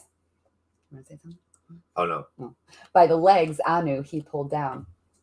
His mouth was wide open. Swiftly he, the male hood of Anu, bit off. The male hood of Anu did Alelu swallow. Yep. Swallow his cock. In pained agony did Anu a cry to the heaven shout. To the ground wounded he fell. Enki to the fallen Anu rushed. Enlil, the laughing Alelu captive held. Heroes Anu to his hut carried.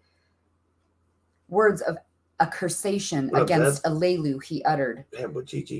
Let justice be done.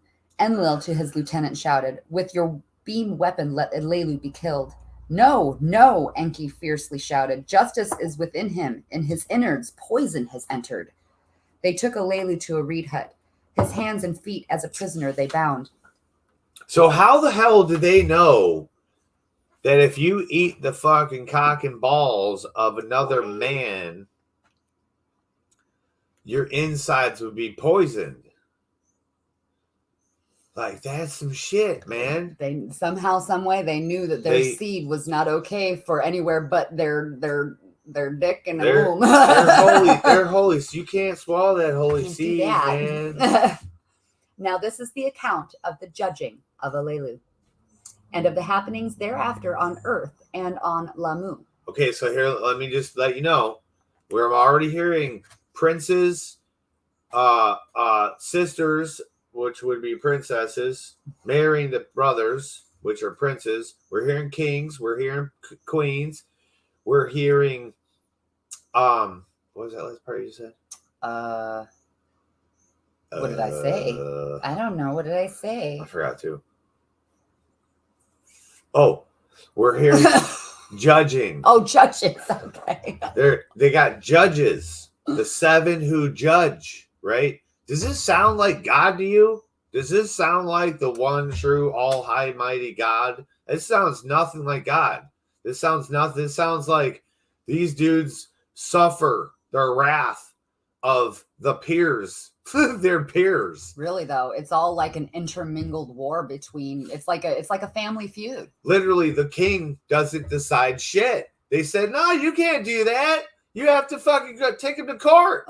That their shit's democracy, court. Where the fuck you think we got this shit? Where the fuck you think we got our civilization from? Right? They passed this shit down from the fucking spaceship. All right, let's see what they gotta say. In his reed hut, Anu was hurting, and the reed hut to him Enki applied the healing. In his reed hut, Alelu was sitting. Spittle he spat from his mouth. In his innards, the malehood of Anu was like a burden. With Anu's semen were his innards impregnated. Like a female in travail, his belly grew swollen. On the 3rd day, Anu's pain subsided. His pride was greatly hurting.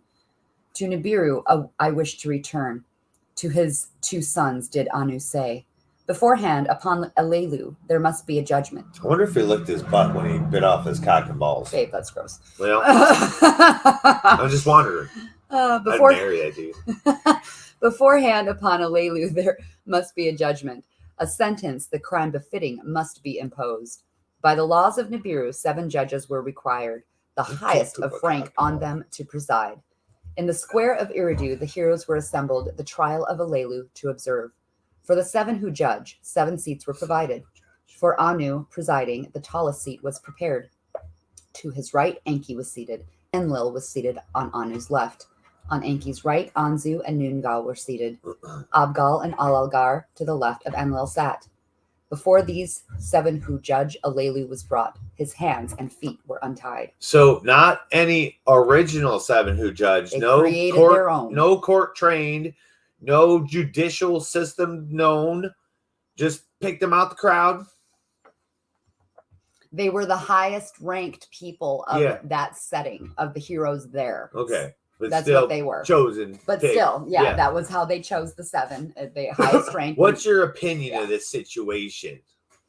That's what it is. What do you think we should do with this guy? Enlil was first to speak. In fairness, a wrestling match was held. Alelu, the kingship, to Anu forfeited. What say you, Alelu? Enki him this question asked. In fairness, the wrestling match was held. Then kingship I forfeited, Alelu said. Having been vanquished, Alelu an abominable crime performed. The malehood of Anu he bit and swallowed. Thus did Enlil the accusation of the crime make. Death is the punishment, Enlil was saying. What say you, Alelu? Enki, his father by marriage, asked. There was silence. Alelu the question did not answer. We all the crimes did witness, Alalgar was saying. Judgment must be in accordance. If words you wish to utter, speak before the judging, Enki to Alelu said.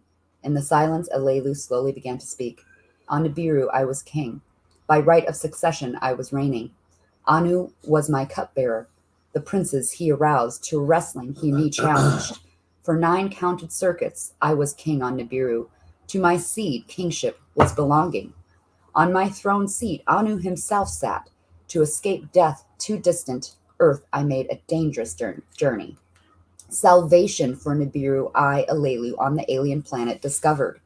Return to Nibiru I was promised, in fairness the throne to regain.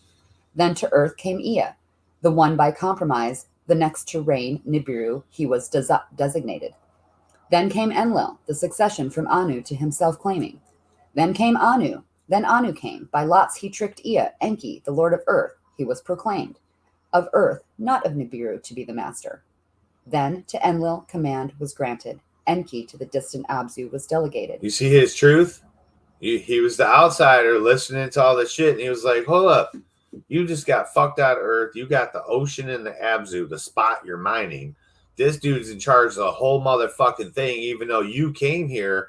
I found it. You came here, made it all work, and risked your life going back and forth. Now they gave it to all the other people. Like we both got fucked, dude. We both got all fucked.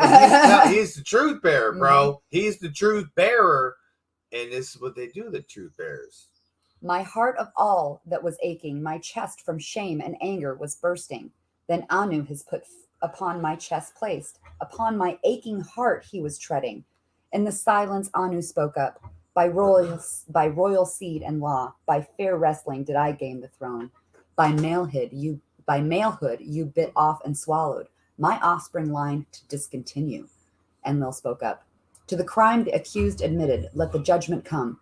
Let death the punishment be. Death, said Alagar. Death, said Abgal. Death, said Noongal. Death to Alelu by itself will be coming. What he had swallowed in his innards death will bring, Enki was saying. That's fucked up. Let Alelu for the rest of his days on earth be in prison, Anzu was saying. See, hold on. So they might not all know that. Remember, Enki's a scientist. He's a savant and a sage. He's a scientist and like a witch. He's the witch doctor guy. You know what I'm saying? He knows all this shit. He knows how to gene splice. He can cut two animals in half and sew them back together and make them work. That's kind of dude he was, right? But they knew gene splicing. They knew all the alls. So, experiments, I guess. Here, swallow this, bro. Let a lady. The fuck is it? My jizz. Well, that kills them. Just remember. I mean, imagine the. Just remember, hey, if you get fucked up by Anunnaki, just jizz in his mouth, bro. He'll die. Let Alelu for the rest of his days on earth be in prison, Anzu was saying. Their words Anu was contemplating. Anger and pity both him engulfed. To die in exile, let this be the judgment, Anu was saying. In amazement, the judges at each other glanced. What Anu was saying, they wondered. Neither on earth nor on Nibiru shall the exiling be, Anu was saying. On the way there is the Lamu planet. With waters and an atmosphere it is endowed.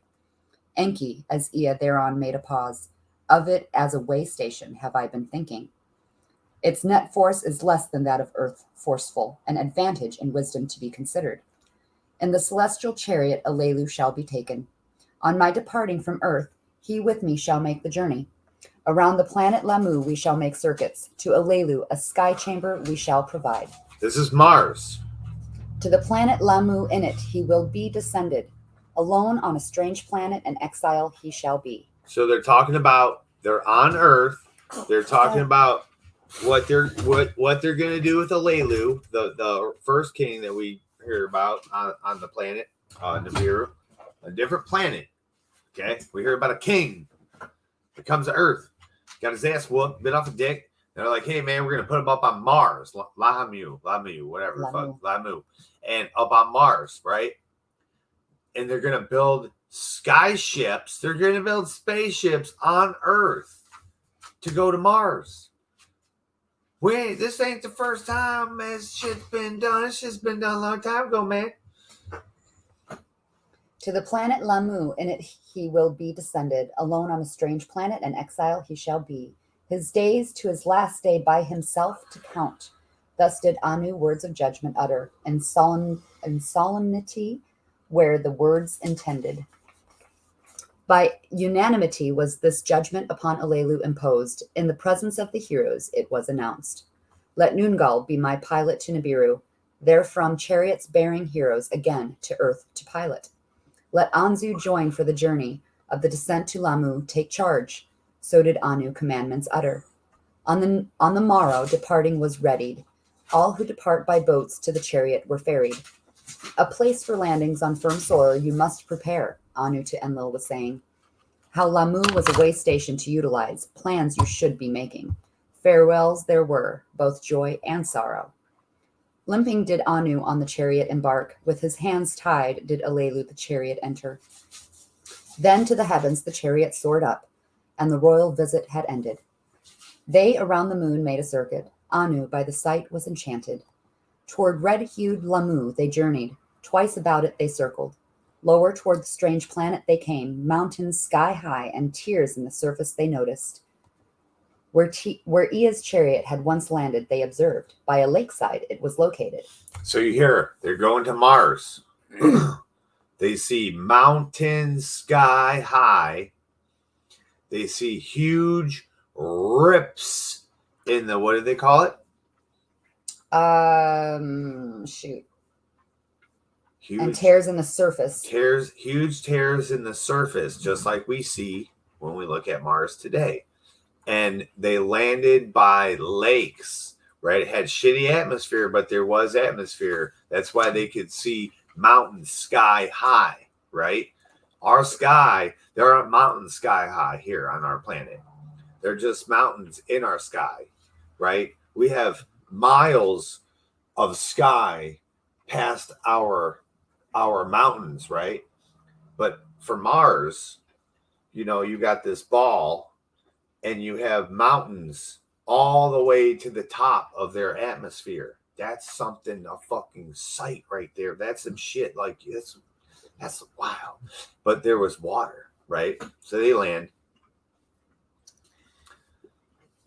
Slowed by Lamu net power in the chariot, the sky chamber they readied. Anzu, its pilot, then unexpected words to Anu was saying, with Alelu to the firm soil of Lamu I shall descend. With the sky chamber to the chariot to return I wish not. With Alelu on the strange planet I shall stay. Until he dies I shall protect him. When he dies of his innards poison, as befits a king, him I shall bury. As for me, I shall have made my name. Anzu, they will say, against all odds to a king in exile a companion was. It almost makes me cry. Yeah, he wants to be a martyr. He saw Anzu can't do it. He's got a bigger part to play in your Bible coming soon. He saw things by others unseen. On a strange planet he faced unknown things. Anzu, they will to the end of times, end of times shall say, like a hero has fallen. Notice, no people. There's no people on Mars. There's no inhabitants. There's no cities. There's no green aliens. There's no troll people. No fucking, they haven't found that there. They're not reporting that. There were tears in the eyes of Alelu, just like mine. There was amazement in the heart of Anu. Your wish shall be honored. To Anzu, Anu said, hereby let a promise by me to you be made. By my raised hand to you I this swear. On the next journey a chariot by Lamu shall circuit. Its skyship to you shall descend. If alive it shall find you. The master of Lamu you shall be proclaimed. When a way station on Lamu shall be established, its commander you shall be. Anzu bowed his head. So be it. To Anu he said. Into the sky chamber, Alelu and Anzu were ushered. So he's got to last for a year. He's like, okay, I just got to live here for a year. 3,600 years. Our years. For us. So he's got to watch that sun go up, down, up, down, up, down, up, down, down, down, down, down.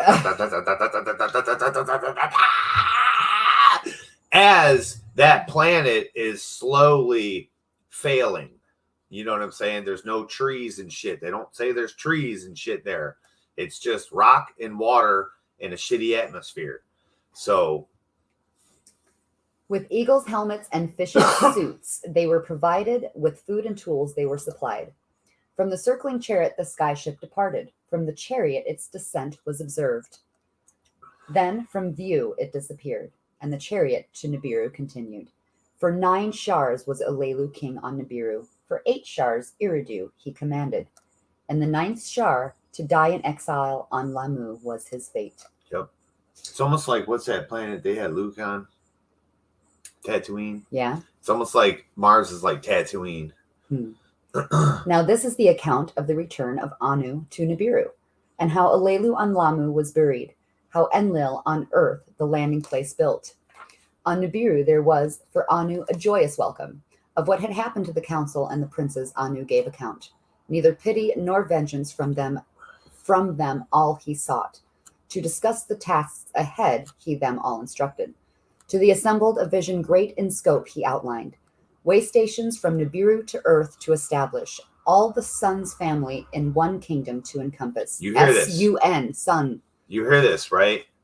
They're going to make way stations on all the planets in our solar system. Why would they do this? If the shit ain't spinning, we're not rotating around the sun, why would they have to do that? Why would that be necessary? No, it's because here's the sun, our sun, the big ball in the sky. It sits there, right? Shit's spinning around it. So when a planet's here, we're over here, and Nibiru's over there. We need to shoot from here to this planet to over there. We can't go around the sun. We can't go through the sun. If Nibiru's over here and we're over there, we can't go through the sun. We can't go around the sun. We need to shoot to that planet, shoot to this planet, shoot to that planet, and shoot out to Nibiru. It's written like this. This is how just physics and space works, I guess. I don't know. We play video games like that. We don't necessarily fly across the space. We go from planet to planet kind of a thing in the video games. They do this in NASA. They fly around these fucking planets to gain their gravity and their speed to shoot them off to other places, right? So the electromagnetic forces in space must be a serious fucking problem for everybody. Because shit, why else would aliens crash on our planet? You hear why they said they would crash. They couldn't go over land. They're like, I don't take that shit over land, man. Let's just fucking land in that water. At least it's soft, bro. If we crash, hey, at least we're gonna not crash into land, because our net force rip shit down. So if you're an alien spaceship and you come into our atmosphere and you don't set your frequency right, you're gonna think up is down and you're gonna go wow, and then you're gonna end up in Area 51 talking about fucking Roswell and shit. It's crazy. You got to think of it in the physics realm. If you guys don't know physics, there's courses on physics all over the place. You don't have to go to college to do shit no more because of YouTube and TikTok, baby. I'm for real, though. They got courses on physics to where you can understand how these things fucking could happen. And once you understand the physics of it, you're like, wow, dude. We could literally make a force field bubble around us and fly anywhere. Literally, it's frequency controlling matter. Do you know we are just energy waves? We're energy waves interacting with other energy waves. That's how I talk about the gods seeing us. Our eyes don't work right. We see the matter. But really, it's just energy waves interacting with each other, right? So, like the higher beings, they don't see the matter, is what I talk about all the time. They only see the energy waves interacting with each other. Like my energy waves are constructed in this frequency pattern, right? All frequency has a pattern. This is my pattern. That's her pattern. That's why I always say I'm not born with that. That's my frequency pattern. Dude, get that shit off of me. Get that shit out. And, like the Cancer and stuff, what I'm saying? That was in the frequency pattern. So it's like the gods only see, the true God only sees that energy in action. It's fucking awesome. Way stations from Nibiru to Earth to establish, all the sun's family in one kingdom to encompass. The first on Lamu to be fashioned, the moon for the plans also to be considered. You heard it. Mars is getting a way station. Promised to Anzu, and the moon is being considered. The moon. Go ahead, babe. What side? Dark side? On the other planets or their circling host stations to set up. A chain, a constant caravan of chariots to supply and safeguard. So you heard it. The other planets, they're considering, and or they're fucking moons. The gold from Earth without interruptions to Nibiru bring, perchance gold elsewhere to also find. Where?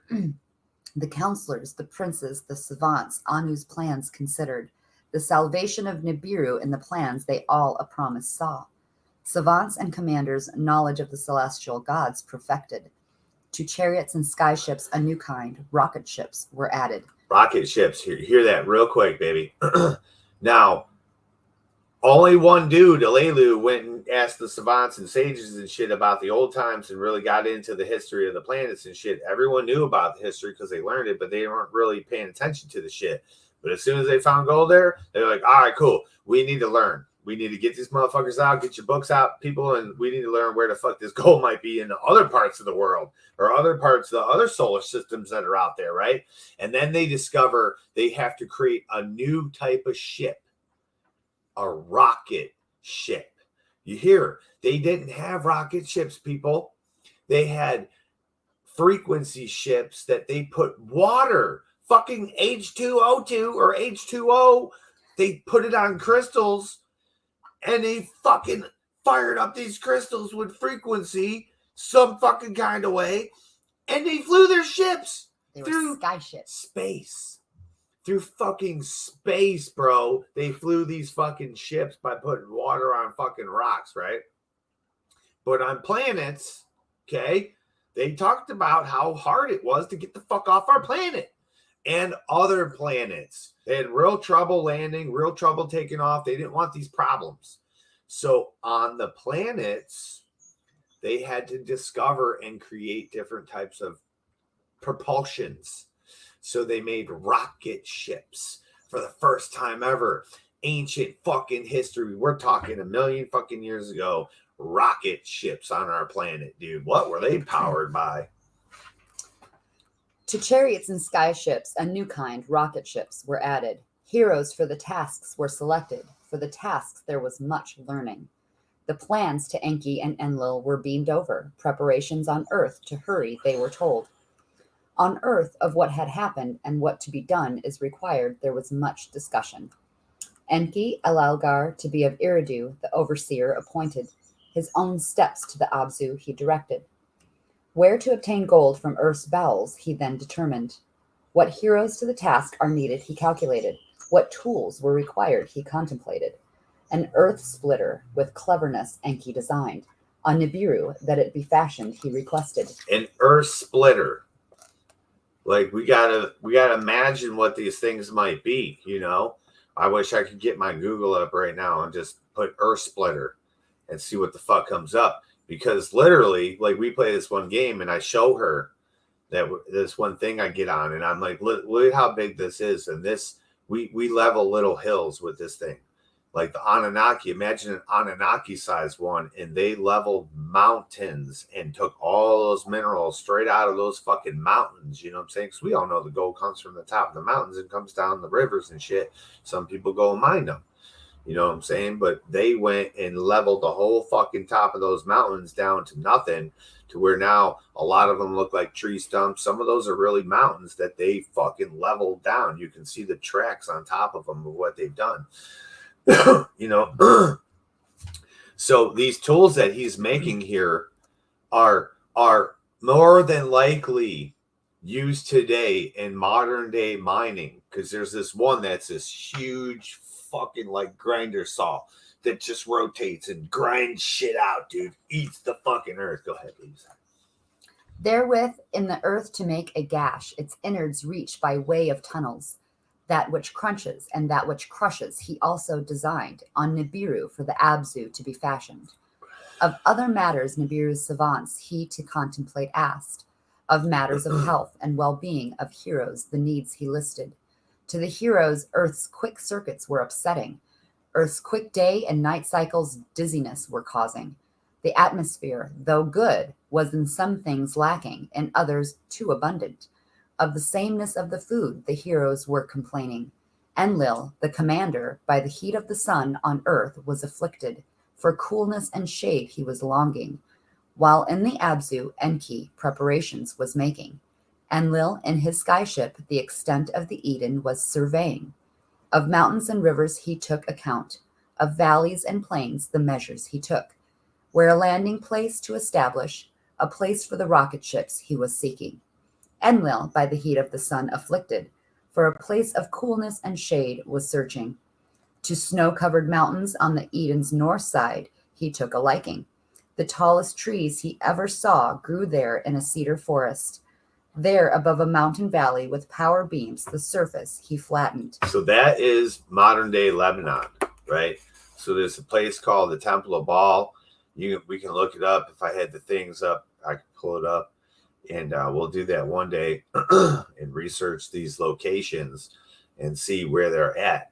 They went to the tops of the mountains and carved the tops of the mountains.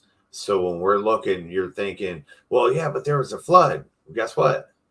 We live on those mountains that they carved on. We built cities on them, churches, freaking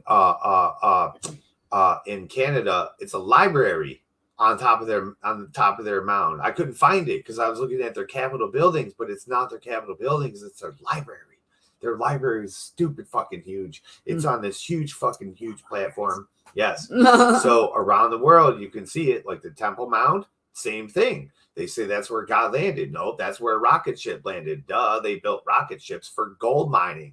So you see the sheeple mentality of this planet Earth is we're following these things, these other beings that came here from another planet, these other people from another planet. They came here to mine gold to save their planet. They built all these structures that we worship today in all these certain places. Lebanon is the Temple of Baal. He didn't like the sun. The sun was too fucking hot. So here's the thing. The more times they interbred with the first creation, which was this primitive worker, they created white people, right? We're going to get to that. I've just been hiding it from you guys. I know the truth the whole time. Listen, white people were formed because I believe they were white. I don't believe they were green. I don't believe they were lizards. I don't even think they were black. I think they were white. They spent most of their time in deep space, right? Deep space, a winter, right? When they came to the sun, it was hot. If they were black, dark-skinned, they would absorb the sun and love it, right? They wouldn't be like, I gotta get out of the sun, man. I'm getting burned up and shit, right? They didn't like it. The UV was high. It's up and down here. Great stones from the hillside the heroes quarried and to size cut. To uphold the platform with sky-ships they carried and emplaced them. So you hear that. So from the quarries, they cut and fashioned these. The Anunnaki did, okay? The Anunnaki cut the stones out of the quarry, shaped them. They're sky ships. With power beams. With power beams, picked them up, and put them in place. No giants lifted those motherfuckers. No giants lifted those things. Spaceships picked them up and put them down in exact spots because it's a fucking spaceship computer. How is that so perfect? How did they do this so fast? It was a computer. Computers, dude. I know it sounds crazy, but dude, it's written right there. With satisfaction did Enlil the handiwork consider. A work beyond belief, indeed it was. Exactly. Today, Junior. It's unbelievable. A structure of everlasting. Always. An abode for himself on the crest of the mountain was his desire. Of the tall trees in the cedar forest, long beams were prepared. Of them, the construction of an abode for himself he decreed. The abode of the north crest, he named it. So he made a log cabin, first Lincoln log cabin ever created. Okay. He had people build him a platform. But from the cedar trees, he built a log cabin on top of this platform. Fucking cool. On Nibiru, a new celestial chariot for soaring off was prepared. New kinds of rocket ships, sky ships, and that which Enki had designed it was transporting. Tons of ships. Tons. A fresh group of 50 from Nibiru it was taking. Chosen females among them were. Girls now. By Ninmah, exalted lady, were they commanded. In succor and healing were they trained. In succor and healing. So succor would be like giving birth, all that type of stuff right there. They talk about it later in the future. I'm no birth mother or anything like that, so I can't talk too much into that to know about it. But I'm saying it's all about the,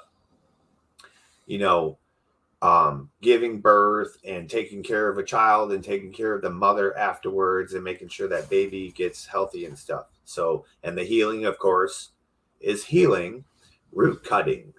They were witches. They were all witches.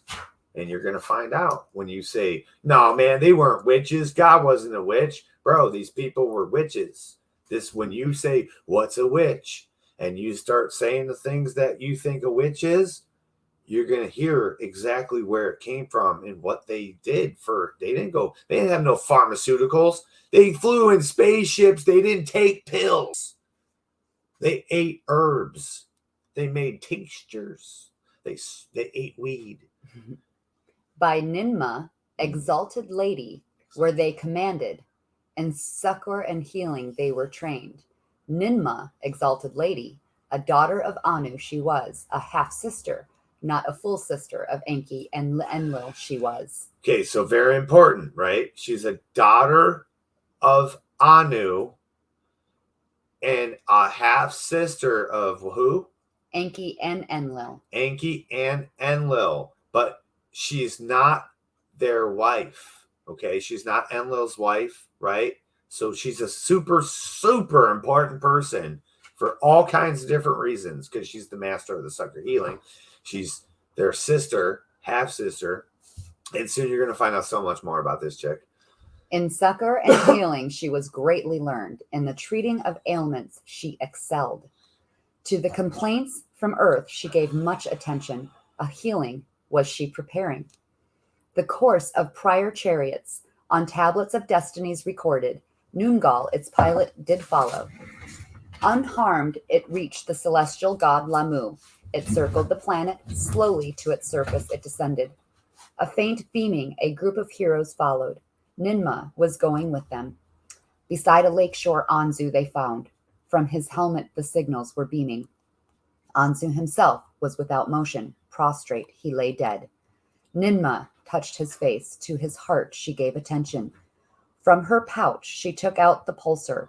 Upon Anzu's heart pulsing she directed. So they're on Mars. And come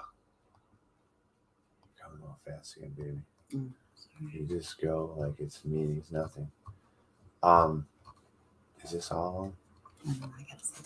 And so they're flying around Mars. They promised that when they came back, they go check on Mars and see how Alelu, if he died, and check on Anzu. So they go over there, and these dudes are in spacesuits the whole time. They can't be without the damn spacesuit because they can't breathe on Mars or live there at all. So they come up to him. They're like, shit, he looks dead. So they rip off his helmet and they get the pulsar and the emitter out, right? So they fucking jack his heart, and then some kind of emitter ray that's fucking fixing something, his electrical system or some shit. And then they bring out the elixir of life, right? The fucking life water, and they pour it in his mouth. And then what happens? From her pouch she took out the emitter. Its crystal's life-giving emissions on his body she directed. 60 times did Ninma direct the pulsar. 60 times the emitter she directed. On the 60th time, Anzu his eyes opened. So she did Reiki. With his lips he motioned. Gently upon his face, Ninma water of life poured. Water of life. His lips with it wetting. Brought him back to life with Reiki. Gently into his mouth the food of life she placed. Then the miracle did happen. Anzu from the dead arose. What's the food of life and what is the water of life? Very important questions, and we're going to find out. I want to make it. And that's one of the reasons why I moved here. I probably could have moved to a better state, I know. But, I can move here and privately mine gold, About Alelu, they him then inquired. Of Alelu's death, Anzu them told. He led them to a great rock, from the plain heavenward protruding. There to them what had happened he was telling.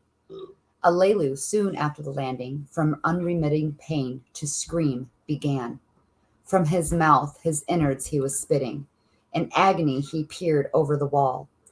Thus was Anzu to them, saying, he led them to the great rock, like a mountain from the plain, heavenward rising. Like a mountain. They said it was a rock, but like a mountain, right? In the great rock a cave I found, Alelu's corpse therein I hid. Its entrance with stones I covered. So was Anzu to them, saying, they followed him to the rock. The stones they removed, the cave they entered. Inside what of Alelu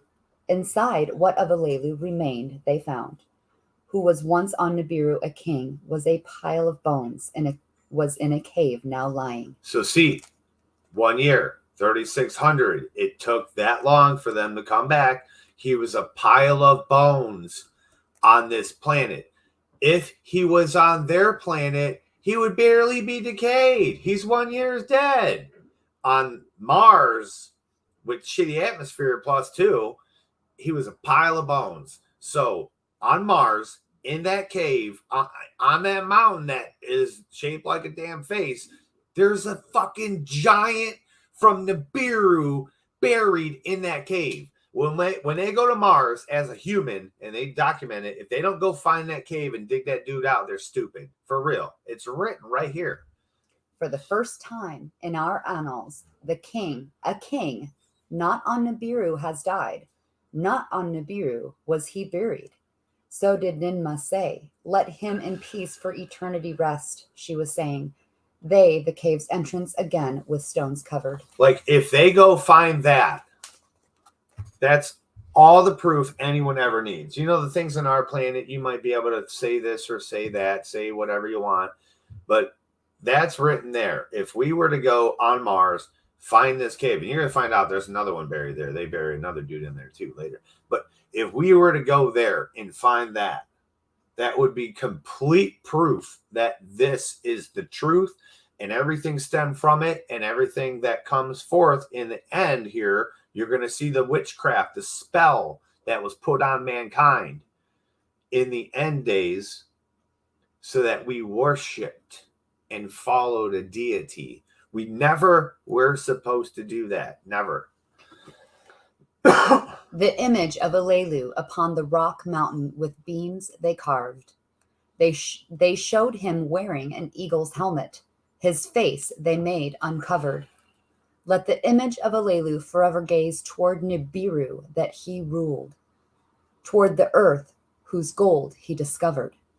So Ninmah, exalted lady, and the name of her father Anu, did declare. As for you, Anzu, to you Anu the king his promise shall be keeping.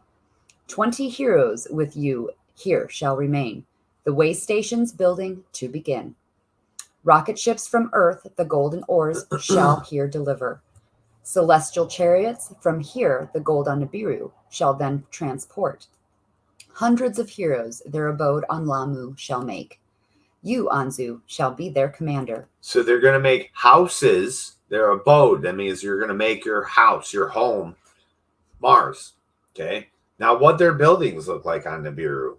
How do they build? What structures did they make? Did they make, square houses out of concrete with these glass windows, or did they build pyramids on their planet? Because it looks like to me they built ziggurats and pyramids on our planet. So why would they change their construction style that they knew, just because they're on a different planet and all of the planets?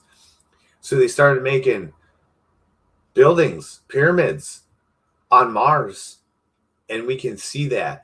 And it says here that they were close by that mountain, that Mars mountain that has a face on it. And they went over to the Mars mountain, with the satellite images. So the Mars mountain with the face on it's right here. Then over here, which is probably fucking thousands of miles in reality, but right over here is a whole motherfucking city. That's the spot. That's the spot right there. That's the fucking way station. That's way station. They go there today and look at it, and they say there's a Sphinx there, and they say, as on Earth, so above, so below. They built the same shit there that they built here. It's written. Wow, it's fascinating. It's fascinating shit. You, Anzu, shall be their commander. Thus did the great lady, in the name of her father Anu, to Anzu say, my life I owe you, great lady. So was Anzu saying, my gratitude to Anu shall limits not have. From the planet Lamu, the chariot departed. Toward Earth, the journey it continued. So Nimba was a part of that. Mm-hmm. Yeah. Ninma created the face on Mars. Mm-hmm. And all this cool stuff that you're going to keep finding out. So I have to Let's say, real quick. Well, I just want to say real quick, that whole thing that we just heard about him being in a cave, you know, them rolling back the stone, them rolling it back, you know, one of the others coming back to life. I don't know, but that whole story, this whole little segment of Mars and what happened to both of those people kind of tie in as one story that we've created about Jesus. To me, it very much has a lot of likeness to some things that that the Bible has with coming back to life, you know, and the stones. I could be far-fetching, but I just wanted to put that out there. Yeah, Jesus is coming. Trust me, Jesus is just coming. As a story point of view of what happened. That is a cool little analogy of it, though. Yeah. But notice they bring this dude back to life with Reiki, with crystal emitting some kind of power, some kind of frequency, brings this dude back to life from death. You know, he ran out of oxygen probably, or food or something, and just said, fuck it, I'm going to die. 3,600 years would be a long time to live. You know, absolutely. On his planet, it's 1 year, mm-hmm. but here would be endless fucking time. He would watch those bag of bones just deteriorate. Yeah. And go away, all the flesh of it, and he would probably surprise him. I mean, imagine though, if she would not have shown up when she did, he was dead. Yep. And if any more time would have gone by, he would have been bones too. There would have been no bringing him back. So like, it was literally perfect timing when she got there, because had he been dead probably any longer because of the time difference, he would have been too rotten to even come back. I think they gave him the food of life and the elixir of life, and we're going to find out later. 5th tablet next week. What that is, or sooner, never know. Yeah, sooner. Depends on if she wants to do another one. We have to stop this. Well, I mean, decide. Okay. I wasn't thinking that, but what were you thinking? We can stop this day. And then talk. We can stop this and then talk. Okay. Yeah. So it's been a great time on the Ganja Gospel Tablet 4. Shit is getting real on planet Earth, and you're gonna start connecting the dots with all the ancient stuff. You know, you have the fish god right up there. You have gold and people coming to Earth and talking about Mars and talking about the moon and talking about the face on Mars, all the things that we know about, that we have seen in our reality today and don't know what the hell it is. It's written about there, and the proof is right there. They've tried to cover it up. They went and blew that thing up. We lost one of the Mars rovers. If you guys don't know, they're nuclear powered. So they wanted to go over. They said, well, let's go see if this is really a face on Mars. A face, you know, or is it just an illusion? Because we're looking at it for so far away. They drove their rover over there and they reported it lost. Then they reported it blew up.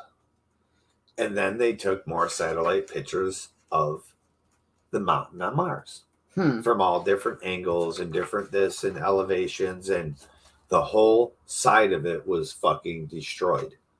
Totally blown the fuck up and landslided. Completely fucked.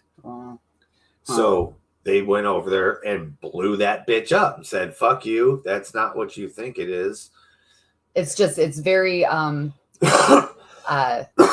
ironic that it just so happened to be in that particular spot that it blew up in. Exactly when they were going to see if that was a face on Mars, they drove it over there and blew that fucking thing up remotely and destroyed it. Boom.